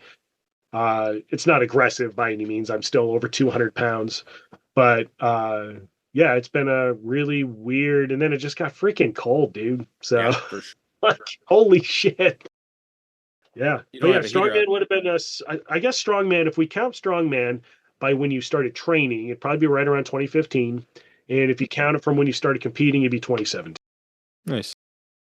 Any plans for getting? Well, I guess you probably thinking 26 is gonna be a wash too at this rate. Then if your body, your hips all fucked up and all that, I don't. We'll see. We'll see. Like I said, I squatted today. I squatted pain free. Nice. Yeah, you My did upper say that. body's having issues too. So I was in a sweet CV-22 crash. So like the big Osprey things that crashed all the time. I Wait, was in wait, one of those. wait. The plane, the Yeah, Sounds Osprey. like it. I yeah. love that plane. I guess you didn't hear that episode. Okay, I mean, I like that plane too. I just didn't like that one time that That one time obviously that it it landed crashed. it's well, but correctly. it's so Yeah, weird that you said that and I knew what you were talking about because I can't picture it. I was at the this fucking Oh, I was at the London Air Show and the Osprey was there and it's the one with the turning Yeah. propellers that okay, can yeah, yeah, like yeah. yeah Like yeah Yep. yeah. I've seen those in movies, but I've never. Oh yeah, that Dude, would be they're a good cool. Hey, when road those ride. things rotate forward, it like goes. Yeah. So we would take off at Camp Leatherneck, and it'd be like 3 Air Force EOD guys, and then a platoon of either Marines or like British Army, whoever we were going out with, and it would do like a vertical takeoff. Because sometimes they take off like planes, sometimes they take off vertical. They would do a vertical takeoff and then it would rotate. Like you would watch because you're sitting sideways, so you'd watch through the window and you'd watch the propellers go from flat to rotating forward. And there was this magical point, and I don't know what angle it is, but there's this magical point where it goes from just a hover to like, ping, Boom. like Yeah. Roadrunner, and Yeah. everybody is like, and then you spend the next like 30 minutes, everybody's trying to push off of each other on this flight, trying to like straighten back up. And then as it comes back into the hover, everybody's like Yep. trying to push back up, like, oh shit, we're going in like a minute. We got to be ready to go. Yeah, it's a cool plane, dude. It really is. It just sucks when they don't land on their wheels. Oh They're yeah, that supposed to. Yeah. The wheels Actually are have an a integral part of the ground they between you you know and they can be. They also have a procedure though. So if you like the Osprey, you'll like this fact. There's a procedure for what they call a mattress landing in their publications. So sometimes the wheels just don't work. It happens, I guess. I I don't know. guess. I'm not an airplane designer, but I feel like that's kind of a failure. But they have a mattress landing, and what they do is they go get all the mattresses from the base lodging or like the barracks or something, and they go and they actually have this procedure for how you lay them on the airfield, and then you chain them to all the anchor points, like all the grounding points, and then it just lands on the mattresses. Because it's better than landing on Yeah, I mean, if The you have the plane blacktop, itself. I guess. if But you But yeah, know in advance, I suppose. that's like Yeah. a thing. Yeah. So that kind of feels like such a failure where they're like, hey, sometimes this doesn't work. Mattresses. Could we fix the thing that doesn't work? No, mattresses. I mean, they are better than they used to be. I'll give them that. Like, Yeah, it is an interesting concept for flight. yeah. But yeah, like all that to say, like my upper body, I had my right shoulder worked on. Um, and I very, very, very likely, in fact, I 100% know I tore it in Afghanistan. And it was three of the four rotator cuff tendons. And I competed on that from 2017 to 2019. And then on in 2019, I got my shoulder fixed, and that's where my upper strength blew up. But my left shoulder now has been giving me fits. So the next step would be like X-ray, physical therapy, imaging. Hopefully nothing's wrong with it. Hopefully it's just like some tendonitis or me just being a bitch or something. I don't know. Hmm. But no plans right now other than directing the home gym con meets. And then apparently I do such an okay job that Jake has Okay. brought me on to I'm actually not the director. Well, I don't even know what my title would be, but I help all the other meet directors make sure that all Gotcha. their logistics are squared away Mm. and their sponsorship. Senior director. I am senior director of The Home Gym liaison Con between them and 2026. Jake. Any chance you could leak some of the events for Home Gym Con? I think all Yeah, I the mean, I can talk a few of those. Nothing is public yet, and also nothing is finalized. I've had a really hard time, but I do know what some of the events will be. For instance, we're bringing back the Hercules hold. That is nice. 100% coming back. It was just a popular event. People liked it.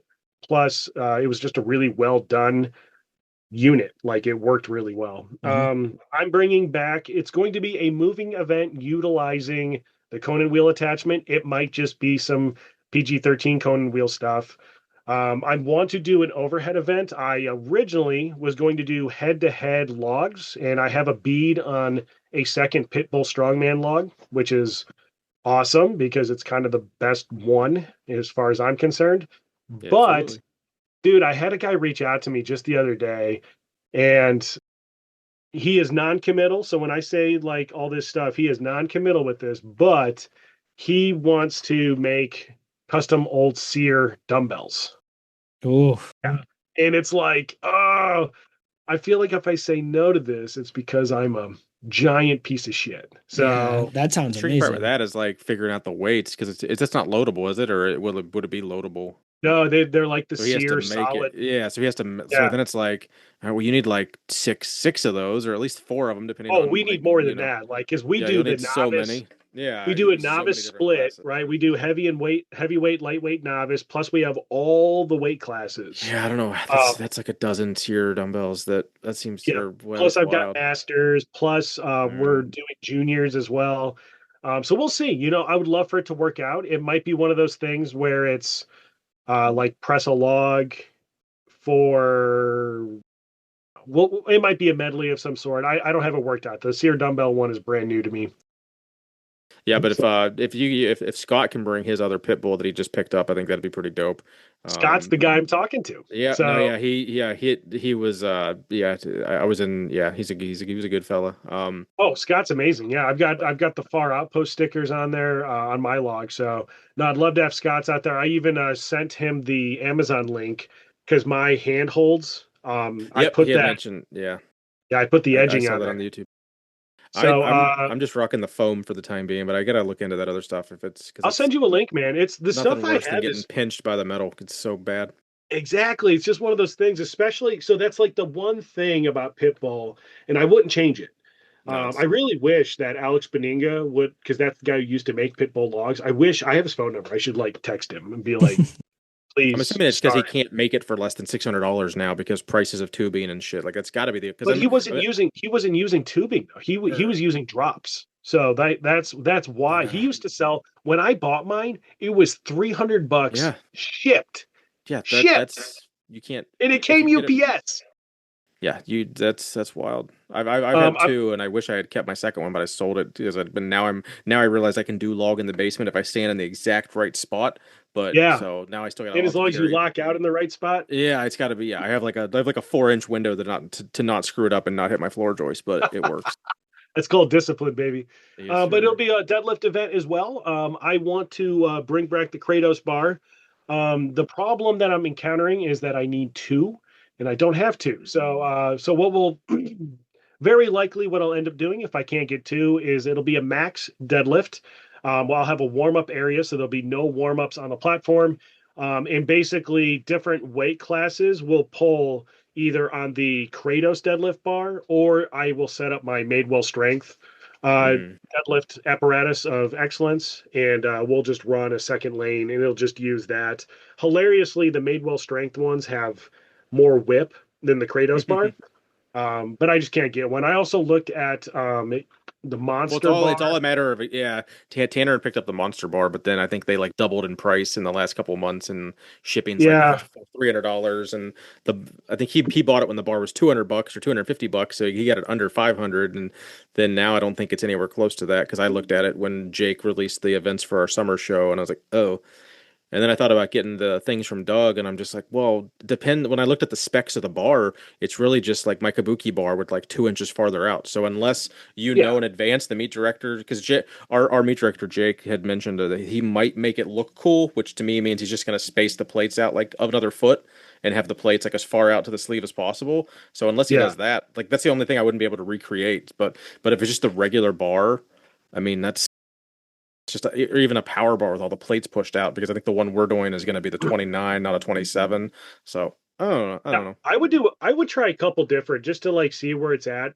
The biggest thing with that bar from my experience is that is if I remember right, Keith, you are a very consistent speed puller. Like you're not like bam bam what whipping the bar and then like Yeah, ripping it off the ground and it pauses at your knees. Like you yeah. move at a relatively uniform pace going up. That's fair. Yeah, so if that's you, that's how I pull too. You probably won't have issues with that bar. I would either use the Kabuki, and if you wanted to make it a little bit more whippy, just to like get used to any sort of contingencies you need to have during that lift, is I would just make it to where your plates are loaded at the end of the barbell loading sleeve using two collars. Yeah, So that's just actually so. I think on YouTube a couple months ago I actually asked you for the dimensions of the Cerberus because I didn't have the dimensions of the bar that we're going to be using, so I figured the Cerberus one would have been close enough. So and then when I got that, I was like, what's really just like 3 inches farther out? So I don't know yet, yeah, but it's it'll be fun. I got at least one show before that to even work. I got to get through Static Monsters and then possibly a spring meet before I can worry about July too hard. then the event will very likely finish. I'm really thinking about just doing sandbags again. We'll do sandbags to overhead though. Will probably be the difference there. That'd be fun. It'll be a 2 day show again, Oh, but sandbag to overhead, and it'll just be the same series. Like everybody gets the same series. So Oh, some freaking 120-pound chick manages to put a 300-pound bag over her head. That's freaking awesome. But basically, it would just be lift them in succession. So starting at the 50, go to overhead, 75, 100, 125, 150, going up from there. I don't think I've ever fully pressed a. Well, maybe if I did, it was like my training bag. I don't think I've ever like pressed a bag with that was any substantial weight. well, It, now I it is want a to. it is a little tougher, but the nice Yeah, part is that you can really get it. I don't know. I think you can get a really good feel on where it's at, and if you're really good at it, you'll smash your palms in, and then you can really stabilize. I think you can do a lot with do it. you do you push press it or is it like does it get too wonky if you push Just get it press? up. Well, Just no, get it I'm up. But asking. for me, if I'm I'm doing it, strategically. yeah, I'm like asking. I don't have an aggressive dip either. Like I'm pretty static overhead. I'm not a remarkable strongman either. I've only ever won one national title, and it was within the veteran community. So like I was doing the whole like I'm the number one with this category, in this category, in this category, in this category. I was doing that number. Nice. But I'm by no means extraordinary. But what I find is that just a nice pause in your dip and then just explode up. I push press it, but I also don't push jerk it. I Mhm. think it works well. Uniform speed is the important part. And then, of course, tricep lockout, anything overhead like that, especially when your arms are coming in versus out. Yeah. Oh yeah, Your triceps are going to be significantly more taxed. I just don't think the reason I said it, Keith, is I don't think there is a strategy to it. It's going to be based on your strengths, right? Like when I overhead press, I might push press the log, but I don't push press the axle, Hmm. right? Like that. Does that make sense? No, I understand Right? it. It's because I'm engaging the lats instead of the shoulders or the triceps instead of so I just don't think there's a strategic version to that. Now I'm going to go and try and overhead press my sandbags to see how I would do that because you are going to be closer in, right? Yep. So when you're over like when you do a stone again, like it's not the same as doing a barbell or doing a log or doing something like that because you have to find the handholds. You might be like this Yep. trying to do a stone overhead. How do you say what's your strategy for that? Like you don't.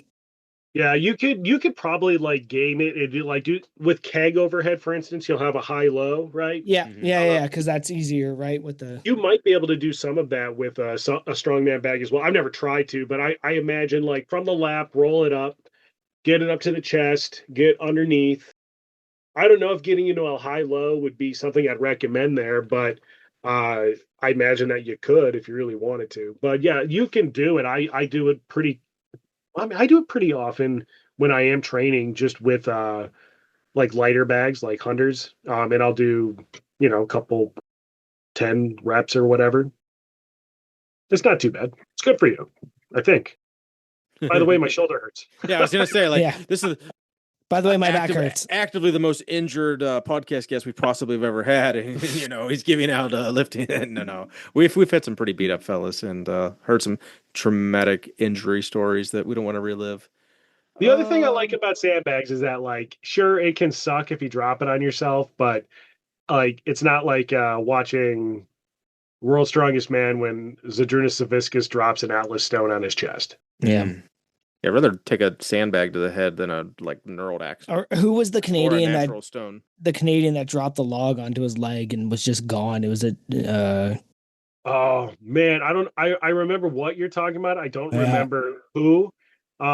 Year one of me doing meat directing, I had one of the females do that with the Mm. log. And I'm pretty sure somebody has video of it because I've seen video of me.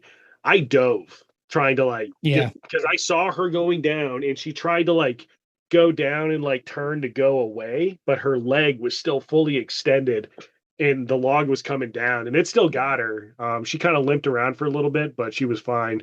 But I like dove into the platform trying to make sure she didn't get crushed by that thing. How's the liability? Like, I know, is it all through Iron Podium? Does your meat director thing through Iron Podium buy you an insurance, then like a liability thing, or how does that work? Yeah, so first off, I have private insurance for the gym. All my stuff for the gym is my personal training company, which is Iron Right Athletics. Everything else is DBA. Iron, yeah, I'm doing business as the Kurt Locker channel underneath Iron Right Athletics, and I carry liability insurance there.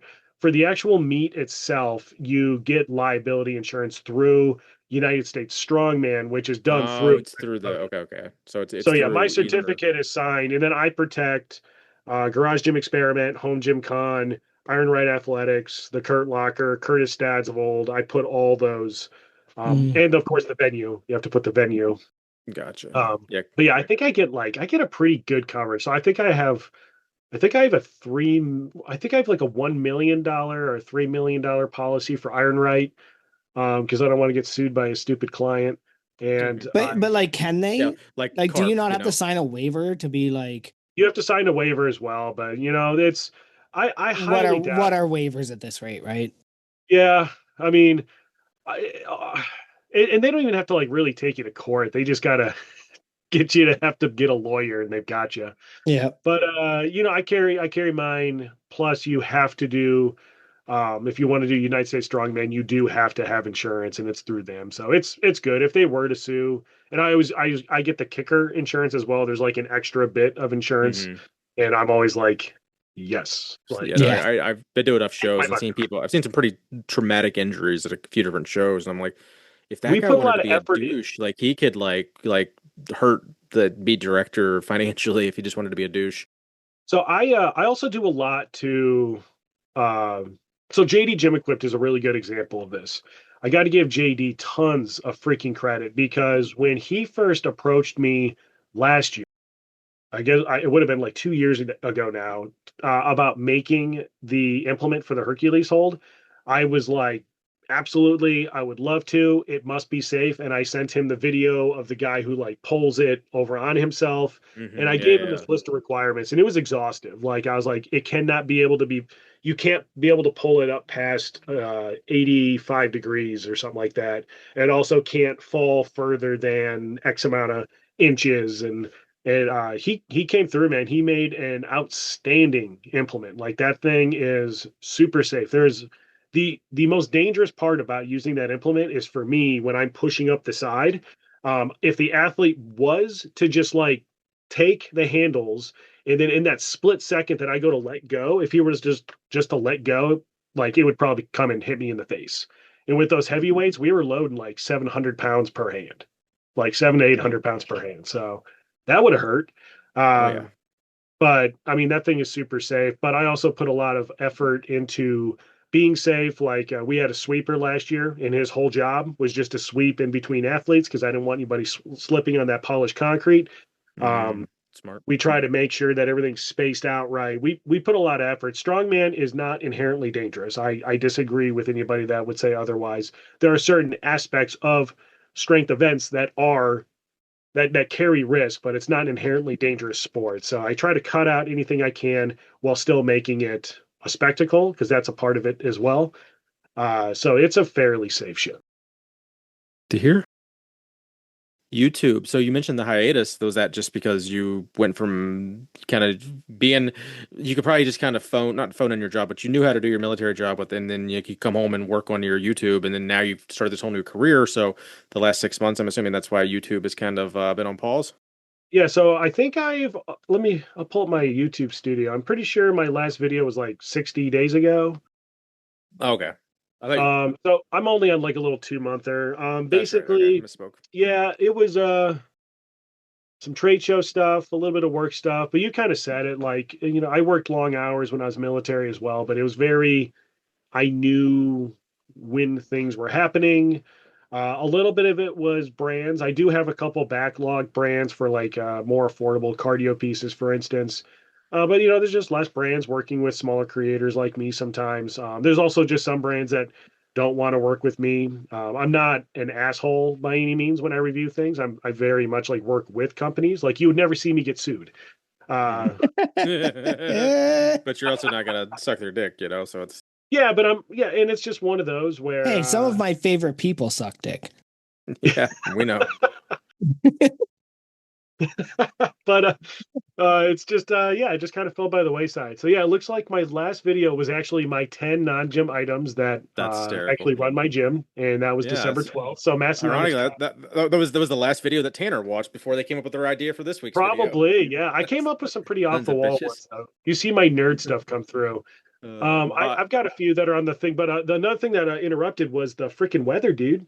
It just got cold, and I'm older now, and I'm fucking pissed. What do you have for a heater Yeah, out it's there, dude? so dumb cold everywhere. You You're in don't have a Ohio, heater out right? So there? you're close to Yeah. us.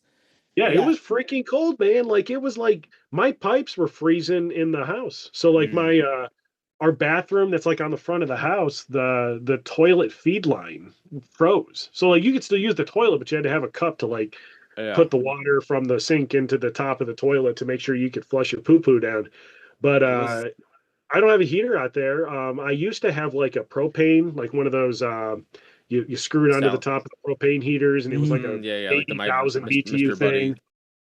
Yeah, it was big and it worked pretty well, but like the fumes were bad with it, and once it started making weird noises and kind of like caught fire this one time, so I kind of put it out and put it out to pasture. Like, You gotta yeah, find yourself a nice heater and put it on the wish list for next year.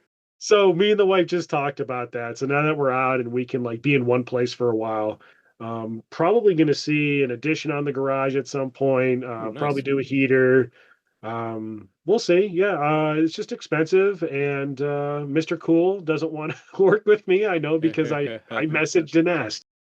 Well, I appreciate your YouTube channel. There's a lot of strongman stuff on there. That's the one thing I feel I mean, the shitty thing, there's not enough of a market to make it financially viable to put a lot of effort into strongman, but like the 20 of us would love it and watch the shit out of like watching Yeah. like I want to see reviews on Husafelt stones and like all this random like every, but then it's, I don't know, shit that I want to buy. I just feel like so much stuff getting reviewed. It's just like I don't have $12,000 to go buy Reps New this or Rogues New that, or it's just I get it, dude. That's why I started the channel. Again, like I wanted to get free shit. Yep. And like I was sick of watching Coop get like a free Sorinex rack. But the other thing, to your point, is nobody makes content on like strongman stuff. It's just No, not it's really a thing. So like there's tangential. So like Alan Thrall will make, a gym tour where he shows all the stuff, and he might say like I like this or I don't like this. But like that's not the content that people are wanting there. And you know what's really interesting about strongman is you're right. It seems like such a small market of people that want to buy the equipment. So you're right, to like do the reviews is tough. But what is the biggest draw to like most large conventions? So like when you think about the Arnold, hmm what do you Yes. think of?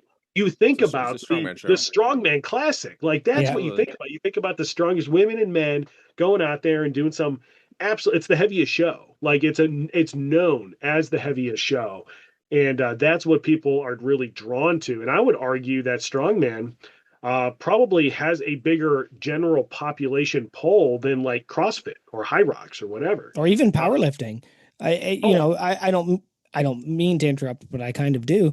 You tell somebody that you lift heavy, and the first thing they do is they go, "Oh, like the thing I used to watch on yeah, TSN after wrestling." yep, They're talking about World's Strongest Man. And you're exactly, like, yep. no, I do powerlifting. It's a 1 rep max, and I get 3 attempts, and they all have to be like perfectly like aligned and blah blah blah. But Uh, but then like you turn around and you go to these companies and they're like, no, we're only interested in powerlifting. So I see what you're saying for I sure. think I bet a lot of it is like, so how many, like, out of the 100 strongmen that I personally know, like only 15 of them have home gyms. Out of the 1,000 powerlifters I know, like 800 of them have home gyms, kind of thing. Like, I think the ratio of people that do CrossFit and powerlifting and anything else with barbell sports that train in a home gym is significantly higher than strongman, because I Well, don't know, like yeah, there's probably a barrier to access for sure when it comes to that, right? Because like, that's you a know, you got massive you got implements, you've got and that's the shit all I of but I these want that's the shit I ideas. want reviews on. I know, and I'm with you on But that, Kurt's but done a lot of them too, so at the same time, like, makes what do sense. you need for powerlifting? You need a barbell Exactly. yep. Yeah, and that's some I'm getting at. plates, right? And that, but what do you need for strongman? You need a sandbag, and you need this, and you need that, and you need that. Like, really, you don't. Scance Yeah, did send me a thing that was like, it was this book on how to use. how to train strongman in a regular gym. Yep. Like Yeah. Cale Beck. Yeah. So like Cale Beck has been a huge advocate and he's done a lot for the community. One of my volunteers, Safir, or Mo, he's that's his coach. Kale's an awesome guy, and like I know people that know Kale. I don't know Kale directly personally, but like I know Mike Battolino who knows Kale. But yeah, it's just one of those weird things where like strongmen generally train is like a part of a crew. Mhm. It's like you show up somewhere, you train. There's a barrier to entry, and then That's it's my not even that Saturday. you need one sandbag; it's that you need 20. Yeah. Like Yep. I've I got think I two have full sets of Freedom Strength sandbags, dude. Like think about that for a second. Let that settle for a second. I have two complete sets I don't have the of room Freedom for Strength. that. Yeah, I and think that's why I've got the barn. I had 8 or So 9 sandbags and I had 0 like 2 years ago.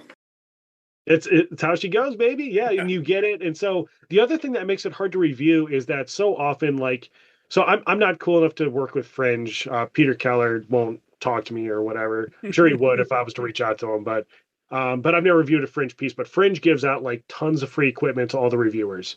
Um, like Mike Bartos would be the equivalent, right? So like Mike Bartos makes quality strongman equipment.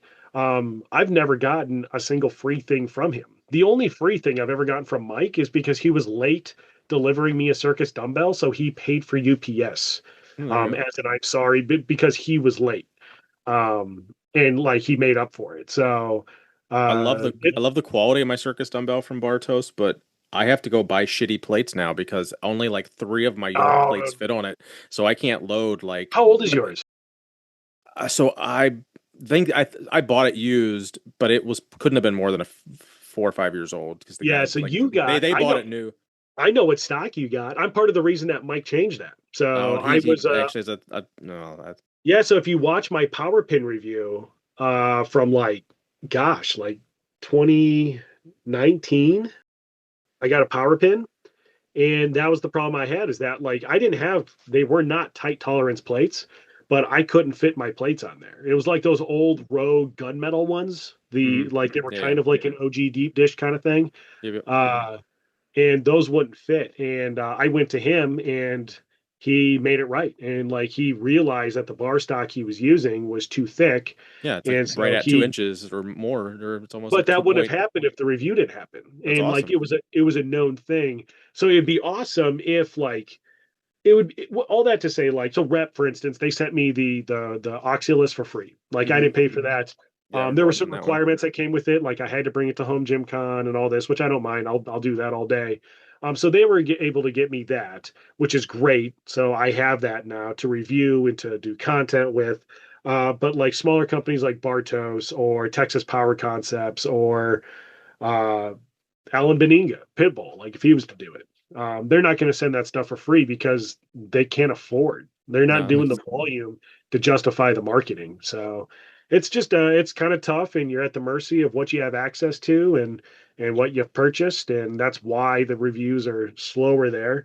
I've really struggled. I'm happy that you talked about this because I've struggled with whether I should even keep going with strongman stuff, not necessarily competing or doing comps, but just on the YouTube in general.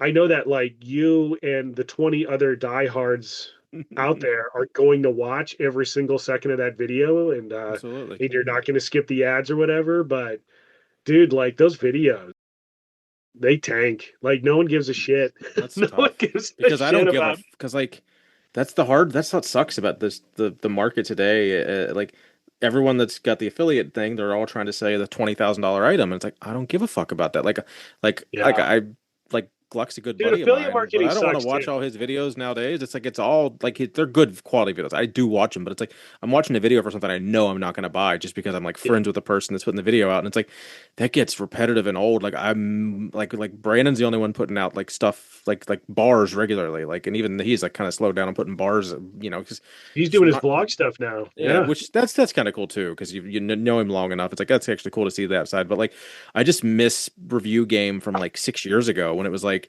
attachments and barbells and like just basic 4 post racks and like nothing. I don't know. I'm just meat That's and potatoes. I'm looking through my videos right now, and I know that like I'm a little bit heavy on the sports performance stuff. So like the OVR sprints, right? Like I Yep, knew that that was going to do I've watched all badly. those. Yeah, but You like like your people, flywheel and stuff too. You yeah, did and the a flywheel lot of the stuff. flywheel stuff. I love flywheel stuff. Flywheel stuff is great. Is your But French cleat video one of your better ones? Just gotta figure it because that's more that might like oh, cross over to like DIY stuff and people that like aren't even gym related that might come across something like that. the French cleat video, if I remember right, I'm trying to get to it right now. Uh, it actually didn't do that good. Hmm. It was one of those weird like the DIY stuff. That was kind of a weird time too because I was between gyms and like moving into that gym and I was trying to figure out because like at the time I was still playing with the idea of doing like a weekly training vlog. There was just a lot of different changes. Holy shit, dude! I did a. Oh, and that's also when I was doing kabuki training. That's why there's all these other videos. I used to have to upload my training once a week. Yeah, so this should be it right here. I know this is super exciting stuff. Can you share screens on this? We'd have to give you privileges, I think. I don't Oh, think okay. Don't worry it's about it not then. not something we're fancy enough for. And we don't do video. We're audio. I mean, so we post to YouTube, but it's just the audio with the thumbnail because like Nate does edit stuff out and like shortens pauses and stuff. And I know you can do that on StreamYard, but we never really got into that. We just have always Yeah. been on Zoom, and it's easy for us. Nobody wants to see me and Joey's face out there, and like I'm like picking my nose or something. Like I don't need that. I don't need some asshole I'm screenshot literally making a picking my meme. teeth right now. Yeah, Like the it's whole like past 20 minutes, I've it's been like like a piece of chicken in my I don't teeth that I've know. been fighting with. And that's probably where we differ because actually I will get into that while you're looking at that. I'll throw a question at you. It's like you were doing really good there with you essentially you had a podcast, but it was just you posting interviews on your YouTube video, and I don't Yep. think it ever actually matriculated trickled to is matriculate. That's not a Mm. word. It No, is what a is word, but I don't think it's the word you no want. your YouTube videos never made it over to like a podcast platform. I don't believe. Or So I was your trying it out. interviews. I did like 12, Hmm. and it That was was never one of them. intentional. They were fun. I tried to make them fun. I just wanted to make them like me talking to people, like the people. I That's wanted what a to talk podcast about, is. yeah, just general stuff. I just wanted to see if it was something I could keep up. And uh, I love Andrew Haynes to death, but it died with Andrew Haynes because it was like, I'm trying to get you on. You're number 8. Like Andrew coached me for a while. I'm friends with the guy. A really interesting dude. Plus, he was a dog handler. So in my previous career field, I would have worked with him a lot, or his career field a lot. So we got along pretty well. But yeah, it just kind of like never happened over and over and over. And then it was like I went on mission for a week or something like that, came back, missed the post, tried to redo it, did another one, and it just became, I don't know, man. It was like, It's a lot. yeah, it's a lot. Yeah. So, anyways, my mass storage video actually did better than I thought. It was the level platform video that did not do well. No one gives a shit that my entire platform is leveled. The whole like 20 by Yeah. 12 or whatever. But yeah, the French cleat video still only got like 30, like 3,000 views. Oh So, wow. I mean, All not over the terrible, place. but also not great. Now I'm kind of curious. So yeah, the old Titan Fitness video that I did where I just bashed Titan Fitness is still my number one performer at Nice. 60,000 views. Love it. But when it comes to YouTube, I just need to focus on it. If I want it to be great, there's an algorithm. You got to do the algorithm. What I've always found with this is I have no desire to do this as a living. This has always been a side hustle for me, something I do for fun. So I mostly don't give a shit. Hmm. Like I'm going to make content I like. No, also like I hope you guys are successful with affiliate marketing because I'm fucking not. Oh And no, honestly, I'm so we don't do sick anything of with it. We've made yeah, a couple like hundred I bucks collectively, I think, and it's just we joke that it goes to get us a speedboat, but it essentially pays for stickers and like got my home gym con tickets one year. Like that was yeah, it's just it sucks. Like and it's I hope that other brands or other people are getting these affiliate marketing things, but I'll even talk to people that are like, "Oh, I used your link." And I'm like, "No." Like Yeah. Yeah. you probably That tried was to. denied. Yeah. Yeah, yeah. So, and it's been like really shitty. So, like, it's just come to the point where, like, I'm not big enough for brands to necessarily want to work with me on a regular. And I'm also not a rising star. Like, Kinsey's a really good example. She's doing great freaking work and she's growing super rapidly and she's getting the backing she needs from companies to continue that trajectory. I have had almost uh, the exact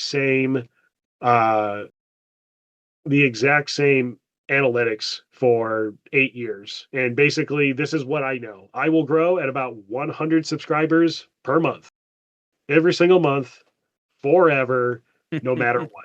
Like there you that's go. it. Yeah, my numbers suck, but nobody clicks on my links, which is Just like my fine. deadlift, just slow and steady. There Yeah. Just 1 pound at a time, right? You can't Yep, set more yep. than one. Isn't that your thing, Keith? You can't do more than a 1 pound PR. Uh, I sometimes I do that, he but just tracks his 1 pound I did have PRs. I did have a well, I've also gotten to where like I need that extra motivation and getting a 2.5 pound rep PR still gets me happy, and I'll ring. I have that orange bell now, that dinner bell. Like, Yeah. dude, nothing gets nothing kicks my endorphins into high gear than when I get a fucking scream, fuck yeah, and ring my bell. Like, I don't care. Like, It's that's all what you, it's whatever works Pavlov. for you works for you. Whatever works for me works for me. It And hitting it's Yeah. any type of Pavlovian for PR. him now. That bell just like does I it Start love for the that him. rolling. fucking bell. Yeah. I Yeah. love that. I love Uh, being able to ring that bell. I mean, there was a time where social media was do what you like and people will come. And now it's Yeah. not like that anymore. Now it's like, oh, you gotta have the right thumbnail, you gotta have the right cover, you gotta have the right song, you gotta have the right blah blah blah blah blah, or else we won't push your stuff. Nope. And you know, I grew up, no, I wouldn't say I grew up. I learned social media by the if you post it and it's good, people will like it. But now it's if you post it and it's good, we're gonna bury it because you didn't use the right anything. Yeah. And yeah, That's been my frustration too. I'll say that I put a lot more effort into. So with some of the content that we're going to start doing for my job now, a lot of the licks that I've learned as far as like how to theme a channel, how to stick with a certain content type, all these lessons that I've learned through the years of doing content reviews, personal training stuff. I got really stoned on like painkillers and decided I was going to record a rehab video in 2019. That's a fun one. It's like me trying to be artsy while I'm blasted on like Vicodin or some shit. Jeez. we used to Yeah, be a but like, proper freaking country where you could just yeah, back record in what the you day, wanted and people would watch it. exactly. Yep, man. But it's just one of those things. I just don't want to do it as a job. If you want to do it as a job, that's fucking great. I'm happy for you. I don't give a shit. So Yeah. I'm going to continue to do. I look up to like the Sean Ryans of the world, who he makes content that he wants to make. That was supposed to be the podcasting thing, right? And he does what he wants. He doesn't do what the algorithm wants, and he's successful. Joe Rogan's very similar. He does the content he wants to do. If you look at the successful people, now sure there is a timing aspect to it, but yeah, like make content you love, and if people assimilate to you and they like you as a personality, which is probably a little bit of my problem, you're gonna. I would have to place the argument that no, Joe Rogan doesn't get to do what he loves and it just shows up. Joe Rogan is fucking Joe Rogan. Like Yeah, he's one of the top celebrities in North America. He, for he sure. could he could literally post himself drying his hands and it would get more views than any video I've ever posted in my life. And I don't think that's because he's doing what he loves. It's because he's Joe Rogan. Well, Um, I've met that more from like the intent. So like he's like so Sean Ryan and him, I bring them both up because they've spoken about the intent behind the shows that they bring, and a lot of it is just I want to make. So like Joe Rogan talks about how it used to just be him and his friends got together, got drunk, and recorded themselves and posted it on the internet, yeah. and that's like the formation of the Joe Rogan experience. Oh, that's not the And so Kurt Russell podcast we were talking about that's not earlier. the Kurt Russell one. No, I should listen to it. That's I where my should brain listen was to going. it. I thought it was Kurt Russell time. I do send the Instagrams for those threatening messages every once in a while to like give up the name. I think I gotta ask you about one funny story, and we probably should move on to some games because we still got a For few sure. segments Yeah. to It's get through. 8:45. Like we could talk all night, but I don't want you to hit us with I gotta go, and we still got 4 games. So one funny story someone submitted. If it's not something that's kosher to talk about, we'll just move on. But someone specifically says he has a good story about a burn mark on his arm from a spoon while in the service. Is that something you're Yeah. comfortable sharing? Yeah. So back I used to fix airplanes. When I first came in the military, I fixed airplanes for a while.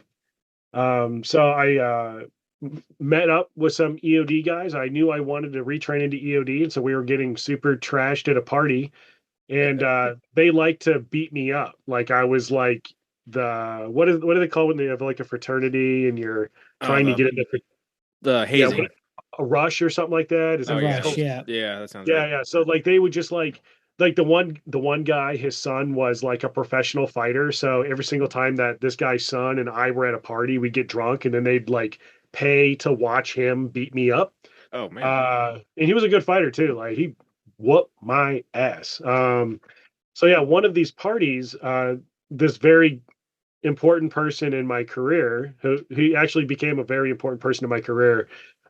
He got super trashed, and he put a bunch of spoons on the stove inside of a pot of water, and he's like, "Oh, I'm gonna burn the fuck out of all these pieces of shit." And like, yeah, at the time we thought it was funny, and his wife was like, "No," and she's like babysitting him, and so she takes the pot of hot water, throws it out, puts the spoons back in the drawer, and then this guy runs back up, and he's like, "Ha ha, joke's on her," and he just puts the spoons directly on the burner. And so went and got his son, who's this fighter guy, and he's like, "Hold Kurt down," and they like held me down. And they burned my arm, and then like a Ow. bunch of guys like all burned themselves. I don't know. It was a weird time. Jesus. 2006 Alaska, man. Things got wild. Oh Uh, yeah, Oh yeah, there it is. Okay, yeah. Alaska. You should have S- this you is buried the all lead with Alaska. Alaska. Should have Yeah, led with makes, that. Yeah, makes a little Yeah, more yeah. sense now because I was like, this is the most depressing fucking story I've ever heard. Like, okay, It was fun. Alaska So makes we all sense. wake up the this is next downright morning, scary. and I'm Yeah. like laying like this, and this is where the scar is at. It's really hard to see, but this is where it's at. And like the skin peels off on my forehead. I'm like, ah, and it ended up getting infected, and like other guys are waking up. And they're like, "Oh, here's mine," or "Here's mine." There's one That's guy wild. who looks like a set of Mickey ears because I guess he flinched. He's like, "I need to be held down, just do it," and like got burned That's actually twice. funny. And then like one guy came up and he's like, "Yeah, you guys are idiots. I didn't get burned at all," and we like beat the shit out of him for being Yeah, idiots. that was like the one thing he shouldn't have said. Like, that's like, Listen here, homo, you didn't get beat up like the rest of us. Pew pew. Yeah. We did But that it ended up once. getting infected. I got hospitalized for it. Yeah, And so you have to remember now I'm having to explain to military leadership. They're like, "Well, how did you get this arm and how did it get infected?" And so senior now officer it's so like, and do I so. want to get in trouble for telling this alcohol related incident where we all got super drunk and burned each other with spoons and get everybody in trouble? Or was I working on my truck and burned Yeah. my forearm on the header of the truck Yep, because I didn't give it time to cool down? Yeah, probably the move at that point, I guess. until all the other people also got infected, and now suddenly Until it's, that, we were all working on the same truck, man, same headers. Alright. One time we did that.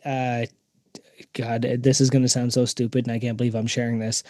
A buddy of mine, weird guy, love him. His name's Nick.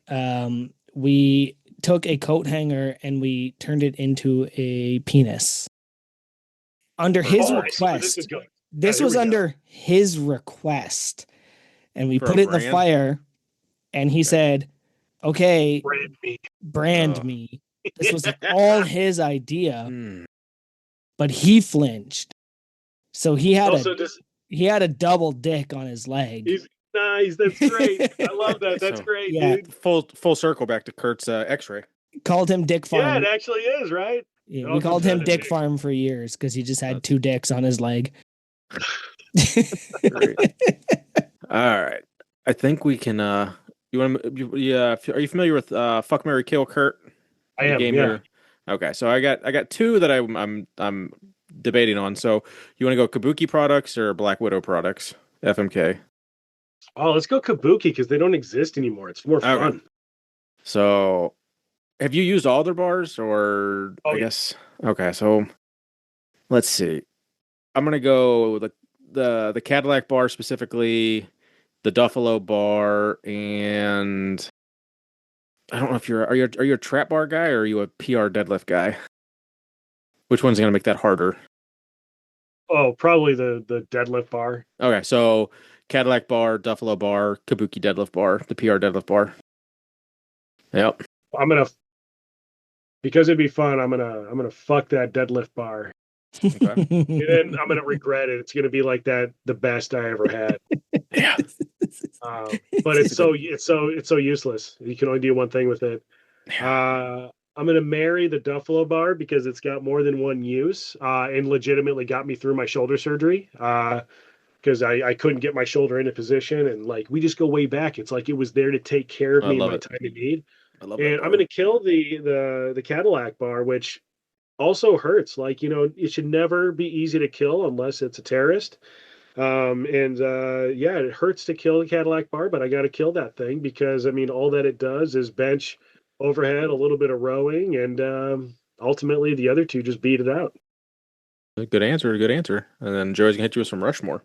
Yeah, I actually want to hear your top 4 drummers. Your Mount Rushmore of drummers. Let's go, dude. All right. All right. So number one of all time is I'm like 38, I think, 39, 38, 38. Mhm. I like Neil Peart from Rush. Of course. I played drums in high school, middle school, high school, played in bands the whole nine. Super inspired by Neil Peart. Absolutely just a legend as far as things go, especially like when you look at how he came out after his wife and his daughter died, and he did that whole like hiatus where he went and rode a motorcycle for like a year. Yeah. He changed up everything he did. He started playing traditional grip. He started wearing like ballet shoes while he played, which was something that I tried to emulate a little bit, and it was like my precursor to barefoot shoes. So top four is let's transition. Did you know the Godsmack song, Realign, is about Oh, that? oh, no way. Is it really? Yeah. No shit. I'm gonna have to Yeah. go re-listen to that Yeah. again. So Neil Peart, I guess, jumped on a motorcycle and drove across Canada Yep. because he's Canadian. He's from actually here near He has Toronto. had a BMW motorcycle and Yeah. And just when he needed to sort himself out, he got on a motorcycle, drove across Canada, and that was the first song that Godsmack ever wrote that wasn't personal. They said they wrote it about Neil Peart's ride across North America. wow.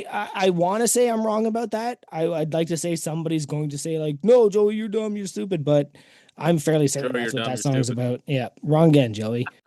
I'll have to look it up. Yeah, the book is called Ghost Rider. It's a good book. Yes. And Okay. then, Yeah. Okay. Yes. All right. I'm fairly certain I'm correct on that.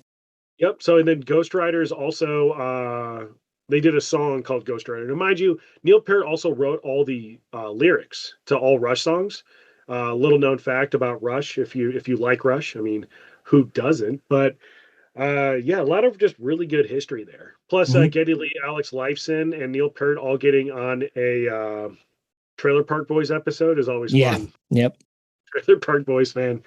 So transition number two, I'm going to go. This is going to throw some people off, but Carter Buford, Dave Matthews Band, absolutely inspiring methodology to the way that he plays. He plays left hand open for a lot of his stuffs. Now, for people that don't know, when you play drums, normally you'll play right-handed cross stick. So like your right hand is coming over your left, and you're playing the hi-hats and you're playing the snare drum. Now, Yep. if you're left-handed, you can do a left-hand version of that, where basically you play left-hand cross, where the hi-hats are on the opposite side and the snare drum's on the opposite side. But Carter Buford actually he played left-hand open, so he played his left hand on the hi-hats and would play his kit open. As a result of that, he was able to use, if you listen to a lot of Dave Matthews, there's a lot of percussion, additional notes that are occurring during that music, and it's because he didn't have to like reach underneath his arm or reach over his arm in order to play the rest of his kit. Being left hand open, it's right there. And so as I played, there were certain songs I would try to play left hand open, or I would try to play left hand open with like an alternating like a cymbal ride. So like I would do like a hi-hat cymbal, ride cymbal variation where I would almost play like a paradiddle across the two and then work in the snare drum. But yeah, just a lot of inspiring stuff there. And he's just a solid musician, regardless of what people think about Dave Matthews Band. I don't care. I'm a fan, but I'm also very eclectic in nature in the way that I like them. I didn't know any of that. That's incredible. Yeah, no, it's watch his clinics from back in the day. I'm gonna have a hard time only getting down to four. I'm really realizing quickly. So Joey So Jordison. technically, you have 5. You have your 4 Mount Rushmore, and then Yep. you have your alien face. Oh, that's right. That's right. So Yes. all right, so we're gonna go Joey Jordison from Slipknot. Hell yes. Hell Dude, yes. Joey is an animal, man. Like Yes, he absolute was. animal. I was sad to see him go. I understood all the reasons and everything, but still, I felt that he made Joey Jordison is what made Slipknot. Like the drum solo where they tilted the whole drum platform up like He that went shit. almost upside down. Yeah, I know. It Yeah. was so Yep. visual and it was so good. And he did a good job too, because I think that with metal, a lot of people just assume that you know how to play bass drum really fast and you hit things hard. But Joey is great. Like Joey is super freaking talented. Yeah. There's nothing in particular I can talk about, like I talked about with me, like Peart and with Buford, but like Joey Jordison is definitely up there as far as like all-time metal drummers. Only It's to it said that he brought blast beats to the general public. Ooh, actually, that's a really Yeah, That's because it that's true. suddenly Like, yeah, Joey Jordison Slipknot was being played on rock stations. yeah, it wasn't Duality was Meshuggah, being right? played on rock stations, right? And That's that's true. Joey Jordison helped do that, right? Through the sound, sure, and the sound had to be there too because there was a balance that you had to do to get on the radio. Yeah.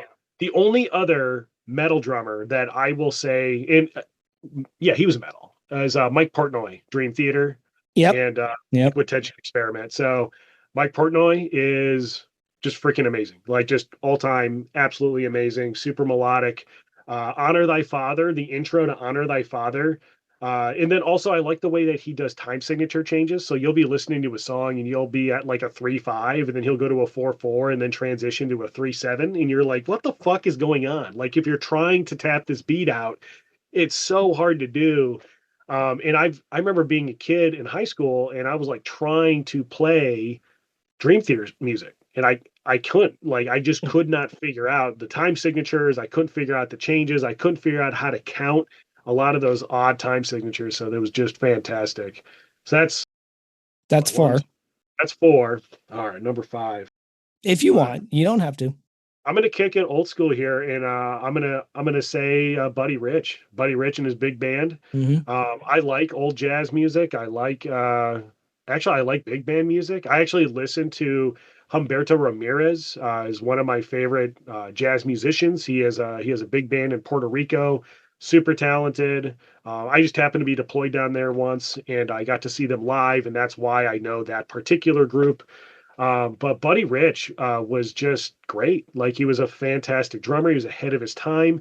The single-handed roll, like, come on, son, like you can't beat Buddy Rich in the single-handed roll. Plus his drum solos were they were good, but they were visual for the time. And you have to think of like Buddy Rich and the big band was like 50, 60.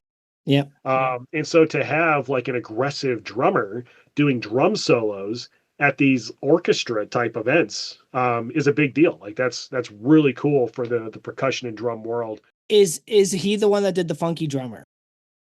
The most sampled drum beat of all time. I don't know if I've heard of that.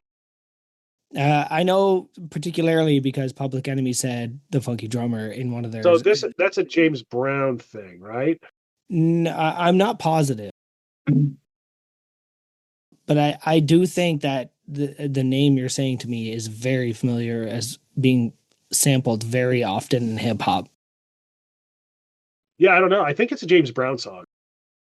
It's a song by James Brown, released in 1970. Okay. Yeah, and the iconic drum the iconic drum break is Clyde Stubblefield, which is a freaking awesome name. Yeah, Stubblefield. But yeah, Buddy Rich is great, but it's all like black and white footage with him. Like it's well, I knew the name, but it was just one of those like I think I heard that through some hip hop stuff. But any love for Danny Carey? So I love Tool. I love Danny Carey. Just not making my It's too my weird. Rushmore. It's too weird sometimes. So I like. Well, I mean, they're Tool. So Yeah. And then what was is it Soulless Project? What was the side? Perfect Circle. Was it Perfect Circle? Was that Tool redone? The singer, the drummer was not in that. Danny Carey wasn't in a Perfect Circle. That would have been Josh Alexander for the most part. Danny Carey, I like. It was just he wasn't at all influential, and Yeah. in my coming up in drums and percussion and all that kind of stuff. Very good. I'm trying to think of other like honorable mentions. Dom Famularo.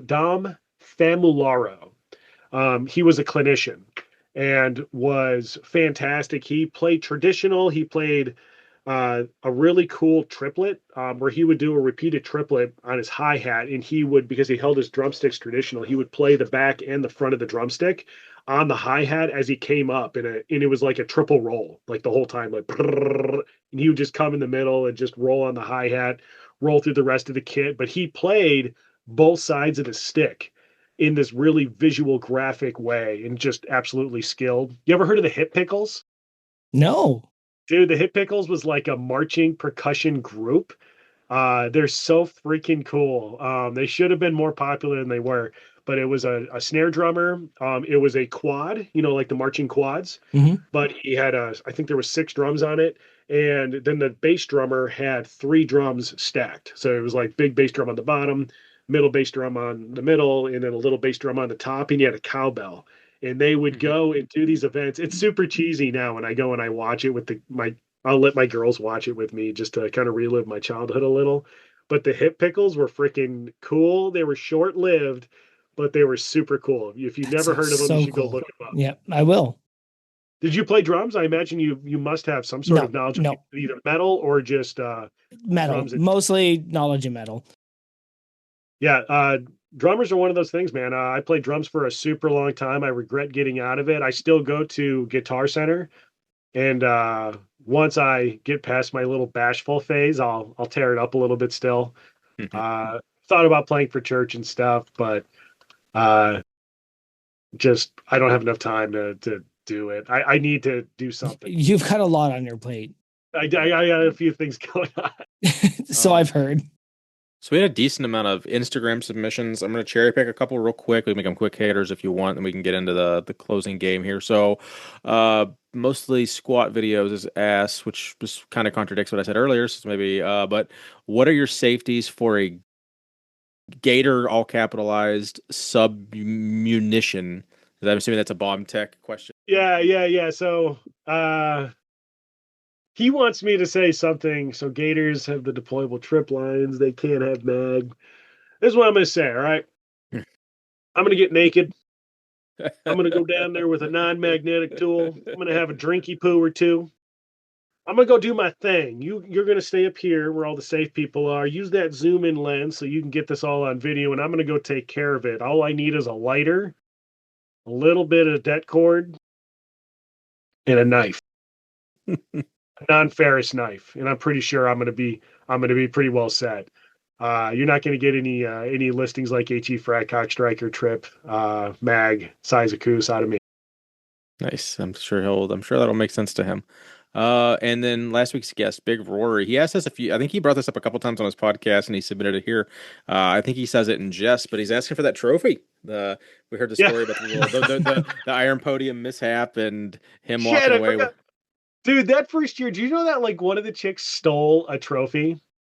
Just straight up. Like I'm gonna throw it under the bus here. I'm not gonna throw the name, but straight up stole a fucking trophy. But not like it wasn't like you accidentally gave it her one and then she just went home. She just like saw him on the table, took it, and left. She comes up to me and she's like, "We have to leave early," and I'm like, "Hey, thanks for coming out." She didn't podium. And I was like, "Hey, thanks for coming out. Really appreciate it. Was there any feedback? No, cool. See you later." And so then I'm going to go hand out awards, and I get to her division, and the first place trophy for that division is just missing, just straight up gone. Now Rory's she didn't even podium, and she stole it. That's what a bitch. Like it's one thing to take does she, and I mean, does she think she like? I'm curious in her mind. Like, does she think she won? I don't know. Like that's I don't know where her head was at. We made that one right because that was made by somebody else. The reason that Rory's did get remade right away was because the gentleman who made those trophies had kind of a falling out with me. We ended up making amends later. But yeah, had kind of a falling out based on some sort of misunderstanding. And yeah, he was just like, fuck you, I'm not making your trophies. And Rory's was really embarrassing though, because one of the things as a meet director you have to do is you have to, and I took forever to do this last year because I had to do it right, is you have to recheck the scoreboard, every single entry, because what had happened is a semicolon or something. It was like either a semicolon instead of a colon got imported into the Iron Podium, and it caused an entire weight division to not have one event count. And so when I went through, I was really rushed at the end because we were over time. And I was like, oh, we got to do awards. First one, come here and grabbing awards and doing awards. Well, Rory had won. But because this one event had not tabulated for his group because of a fucking semicolon, uh, the other guy got the trophy. And so I ended up working it out. Like everybody got worked out. I paid out of my own pocket because there's been cash prizes every year. I actually paid I paid one of the guys out of my own pocket, the one guy who needed money. And we made it right. But yeah, I totally fucked that up. So Nah, sorry, it's all Rory. good. Probably not going to get You your literally trophy. gave him a bar. I told him last week to eventually shut up that you gave him a fucking barbell, so you should be happy with that. So, I did give him a barbell. Yeah, I but did what give him a I barbell. Yeah. you did, and the lasting memory that I remember from that show was like bag over bar and all these strong dudes doing novice doing like 79 reps, and I'm just Yeah. like.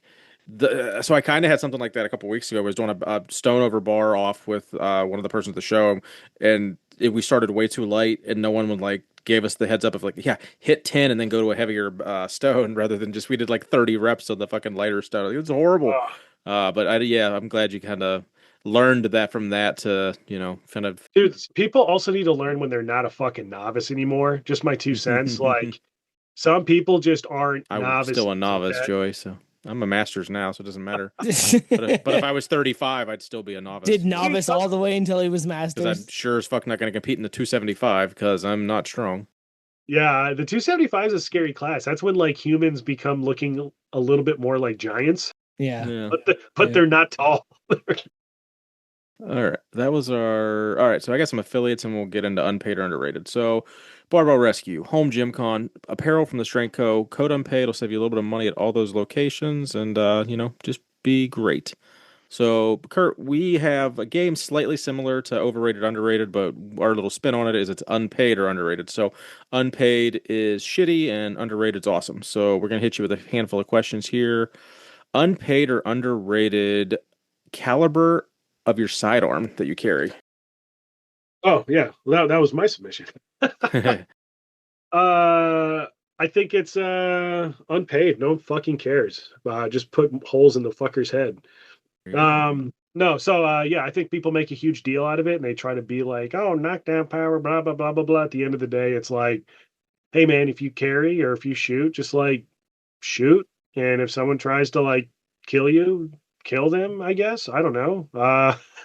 If they That's don't go fair. down after one, hit them again. Uh, unpaid or under. 1 second. Is Ohio open carry? Yeah, it's open carry and it's constitutional carry. I'm carrying about 99% of the time that you see me. So Okay.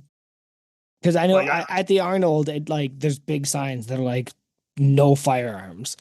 And I had oh to be yeah, like, as somebody from Canada where you don't need those signs, I was just yeah. like, that's weird. But also, I'm in Ohio, so I should probably just assume. So I just didn't know Well, that. it's also because it's constitutional carry. So you don't need to have a concealed carry license to conceal carry.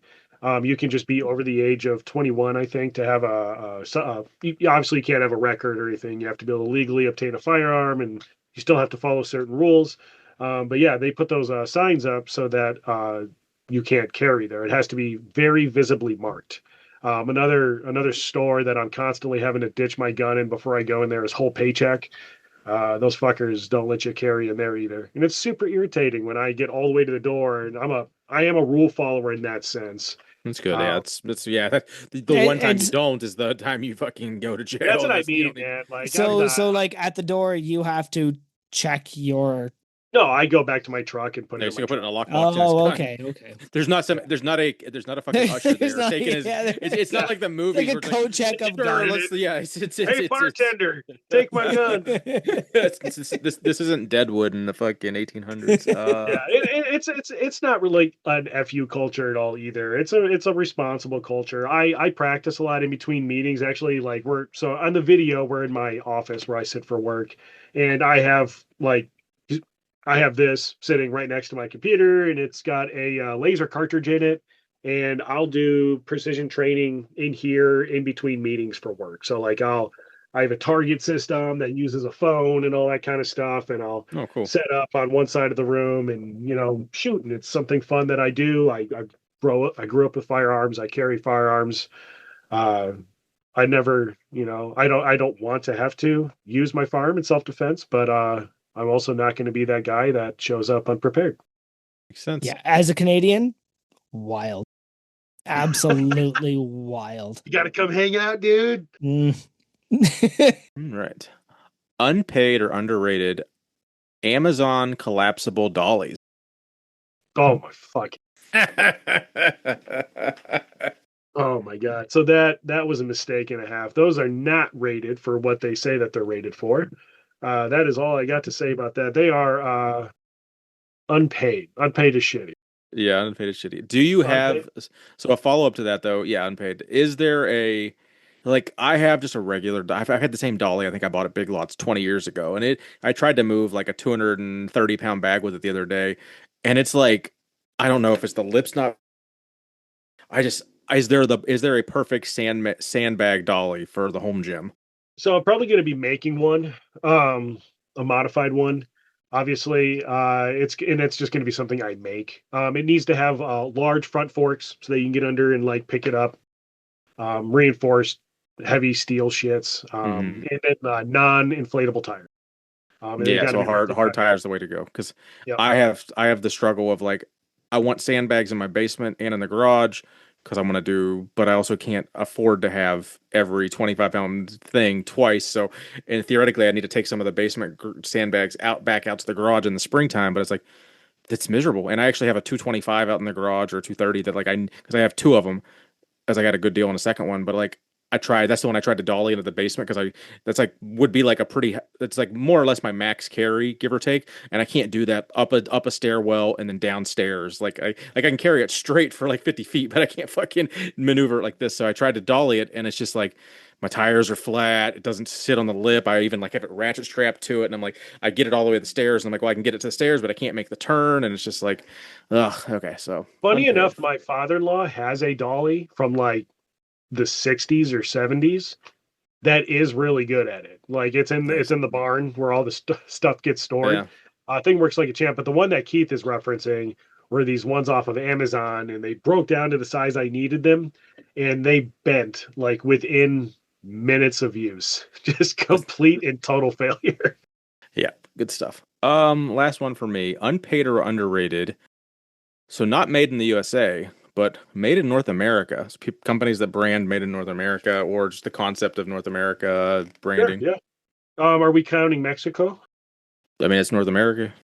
Yeah, some people count Mexico as South America I because know. it's technically central. But uh, Echon. Echon. Actually, now you got me questioning. Is like I don't think I've ever thought. I thought is Mexico? so it's technically Central America. So, Okay, but so it's not nobody then. Then I says guess made. And yeah. we've talked about it before. There's the maquiladores, right? So the maquiladores exist right I'm on the wrong. Mexican and American border, and they will say made in America, but it's Mexican workers traveling over the border to make those things on American Oh, soil. Like yeah. we There's could let's not go that far in depth in this. Let's just Yeah, so I say guess it wouldn't be Mexico. companies So telling you it's made in America. no, but my specific was North America because essentially getting into wanting to rate Canadian products. Basically, it was Canadian products my as way of well. circumventing that and just There, saying but wait, How hold many? on. What Canadian products are there? there's a fair There's amount. oh my gosh. There's the freaking handles that Brandon Cable Diamond worked with. Oak God, Club, what?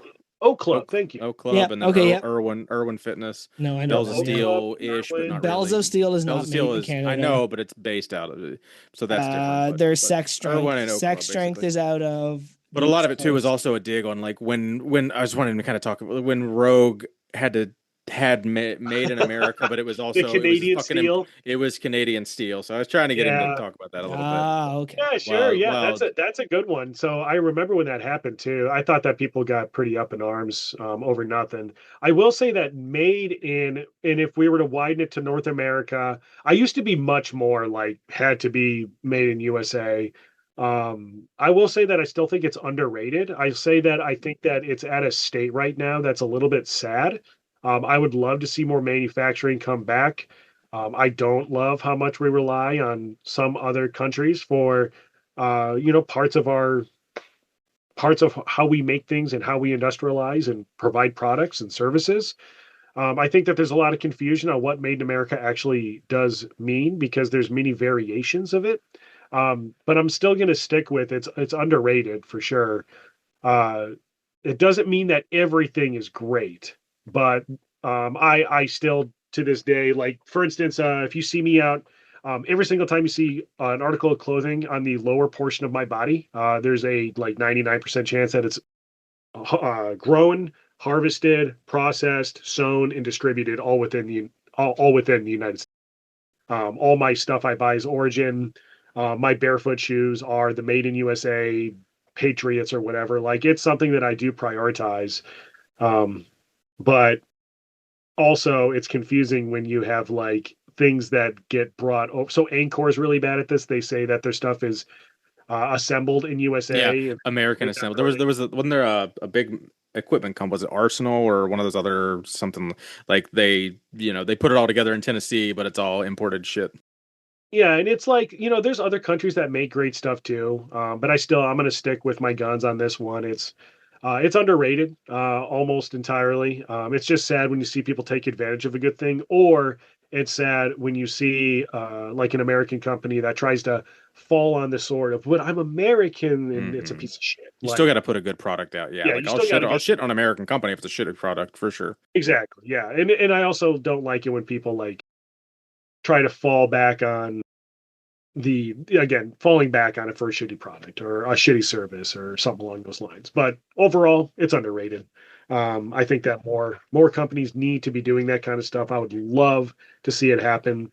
But I also get annoyed when I hear people say like, "Oh well, tariffs affect American manufacturing and their prices are going up too." And it's like, well, no shit, you fucking idiot. Like, look at the supply chain and where everything goes. Of course, their prices are going to go up for made in USA products because made in USA doesn't mean that all the raw goods are made in USA. There's still stuff that has to get brought in. That stuff still gets put through tariffs, blah, blah, blah, blah, blah. So shut up. Like, you're dumb. You don't know what you're talking about. Sometimes you do, but I'm also angry. Joey, is made in Canada like a thing that people are like wear like hang their hat on? Is that like a thing like for manufacturing or like Uh, products?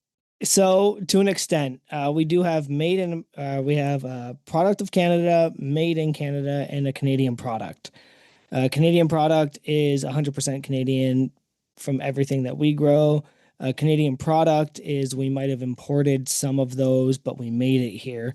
It is very clearly labeled. Um, Cool. so it is to an extent. It's not always, most of the time right now we're focused on Canadian produce. We mainly buy Canadian produce, and sometimes we have to buy Mexican, sometimes we have to buy American, but right now it's a focus on Canadian produce. Well, Uh, all the avocados are from Mexico. yeah, That's what yeah, commercials. yeah. Like you can't get them from anywhere else. You want to buy mangoes, you ain't getting them in Canada. Like even like celery and green onions and stuff like that. Like you have to buy. But yeah, there are things where it's like dairy products in particular. They'll be a product of Canada, which means the company is Canadian. They made it in Canada, but they might have used products from another country. So Got it. yeah, we do watch those. Unpaid or underrated? Ketchup with eggs. Ketchup with eggs is good, dude, and I'm getting really upset. There's this weird group of people out there that think it's disgusting. But I think it brings the right balance of tomato acidity and a little bit of sweetness. That's just right. Can confirm. What about sriracha? I like hot eggs too. Hot eggs are good.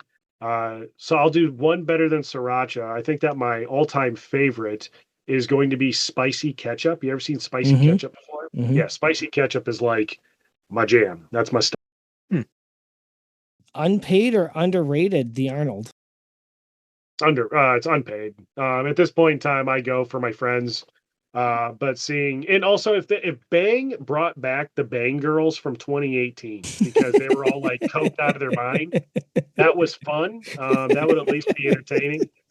But yeah, and also like they stuck Strongman behind the paywall, which really Yeah, pissed. Yeah, yeah, that they kind Like of it's like a did. killed it literal for. paywall.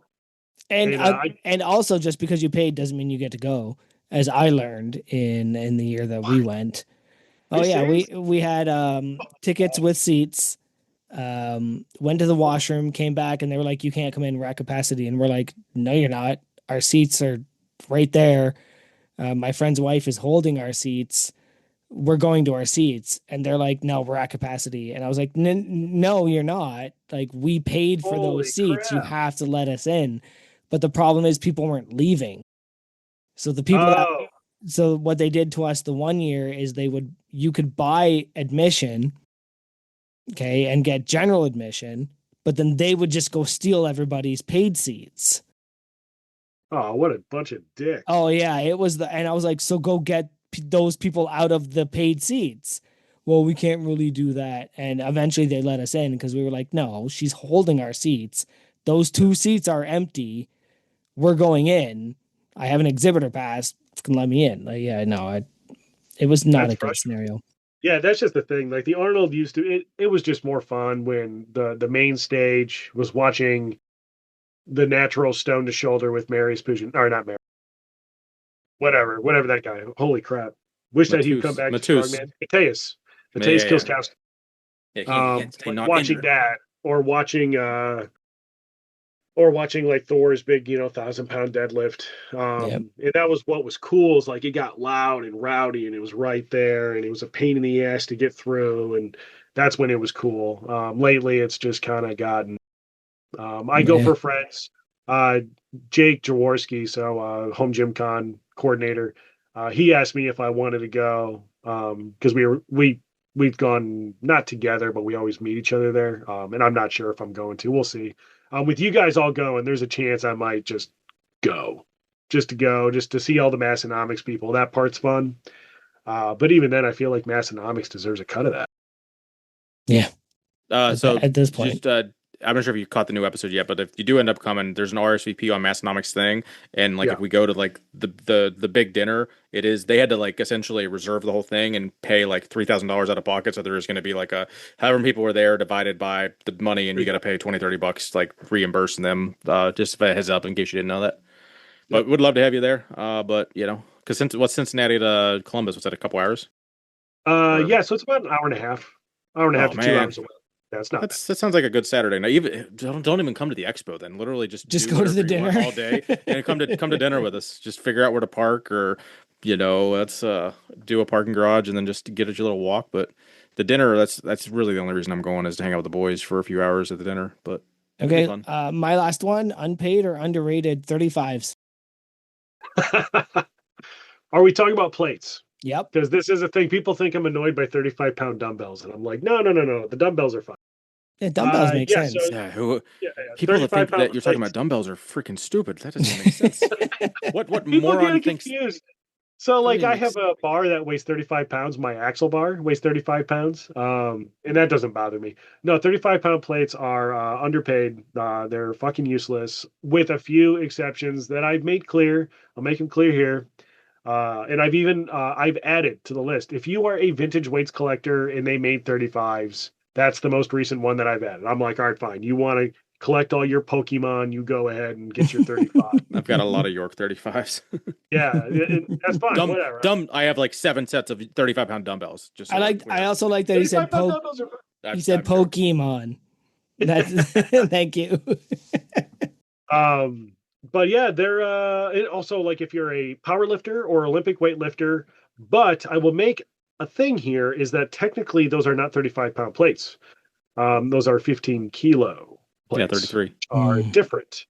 But there are pound versions of powerlifting plates. So if you have a disc set of pounds and you're weird and they're in pounds, then sure, whatever. Also, if it was all you can afford at the time, that's fine too. But 35-pound plates as a whole are just stupid. They're just dumb. It's one of those things where it's so, like, Rogue makes their new deep dish, and we have a 45, 35, 25, 10, 15, 5, 2.5, 1.25. And it's like, well, why do you have the 35? It's like, well, it's the step in between 45 and 25. And I was like, well, that sounds like you just need 2 10s, because even if you get the 35, you still got to get 2 pairs of 10s, because you have to be able to get up to 25. So there's a 20 number you need per side. So you need 2 10s, because they don't make a fucking 15 unless you buy the high temps. They have a 15 of that. So yeah, they're just dumb. They don't cause you to purchase less 10s in order to get up to the 45s. They don't do anything as far as like sometimes you'll use a 25-pound plate because you want a longer range of motion. So you use a smaller diameter plate to make it further away or closer, depending on the lift. And yeah, like a 35 is like this weird in between where it doesn't do either of them well. So it's stupid there too.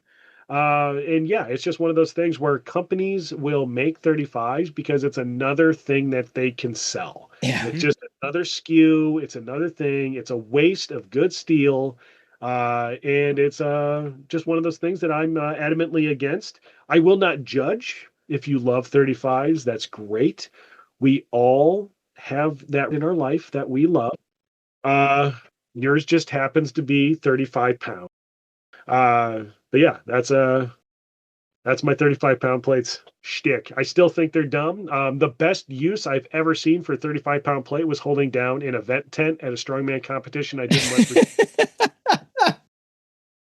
All right. I think you passed unpaid and underrated. Excellent. Normally we move on. Do you have anything that you want to ask us? Any games you want to play? Anything you want to ask us regarding anything else? No, this has been a lot of fun. I really appreciate you guys letting me on.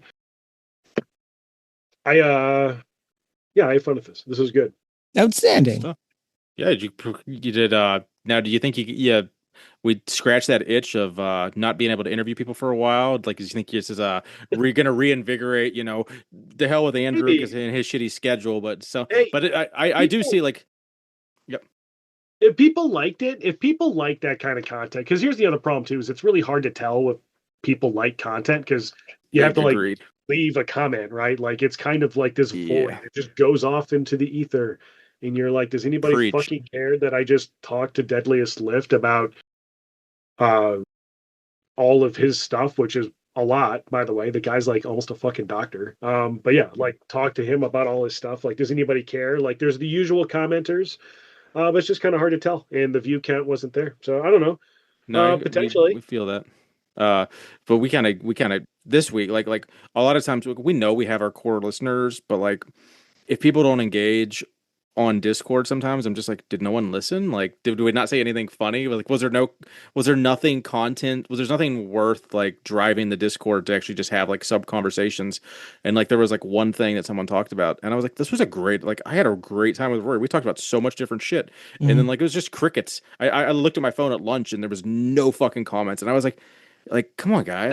When I don't know, I get it. People are busy, but it's like, yeah, it's hard to gauge. And there's like so many Discords out there. So like my Discord's all discombobulated. I think it says like Big Kurt, but it's got a picture of some radio beacon thing. I think they saw that. I'm in like 20 different Discord channels for things. It's hard to, man, I have a hard time keeping, I get like super, like I feel terrible on the Massonomics ones because I'll have like a week where I'm like, oh, right. I'm like staying on it. And then like, Monday I'll miss it. Tuesday I'll come back into it, and I'm like, how are all the channels have fresh content? They're all lit up. So far behind that I have no idea what's going on. Well, it's because we went from having like 150 members to 800, and now it's just like I don't recognize 75% of the people talking, and it's just kind of like, oh, the internet is here now. But I mean, it's good for them. That's money in their pocket, and it keeps it going. And if they're successful, we can continue our podcast. So like I selfishly like don't. I mean.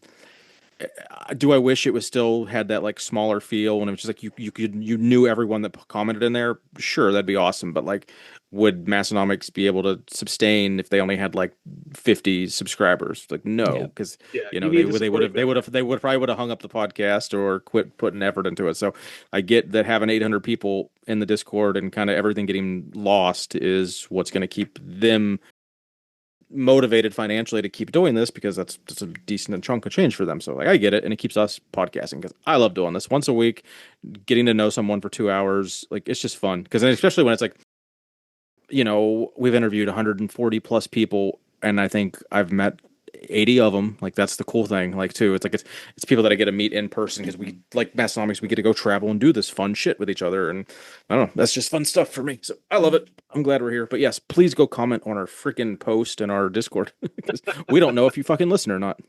So go tell us what you liked about what Kurt said. Well, why don't you tell them how to do that? Yeah, Kurt, where are they gonna find you at? Yeah, they're gonna find me. If you want to like chat with me, hit me up on Instagram in a DM at _Kurt Locker. If you jump on YouTube, make a comment. I'm really slow to respond right now because I'm not really making content at the moment. But who knows? You might see some interview format stuff come back on. But that's at the Kurt Locker. If you look up Kurt Locker, 2 words with a KURT, you'll find. Joey, where you at? Joey _Malesko, MLECZKO, only on Instagram. Instagram, we are Unpaid and Underrated Podcast. We got the website unpaidinternpodcast.com. In the Massnomics podcast, we have our sub channel there. It's Unpaid or Underrated, I believe. Some there's a YouTube out there. I'm Keith Honeycutt73 on Instagram. More importantly, go follow my Orange Gym. Until then, see you next Tuesday.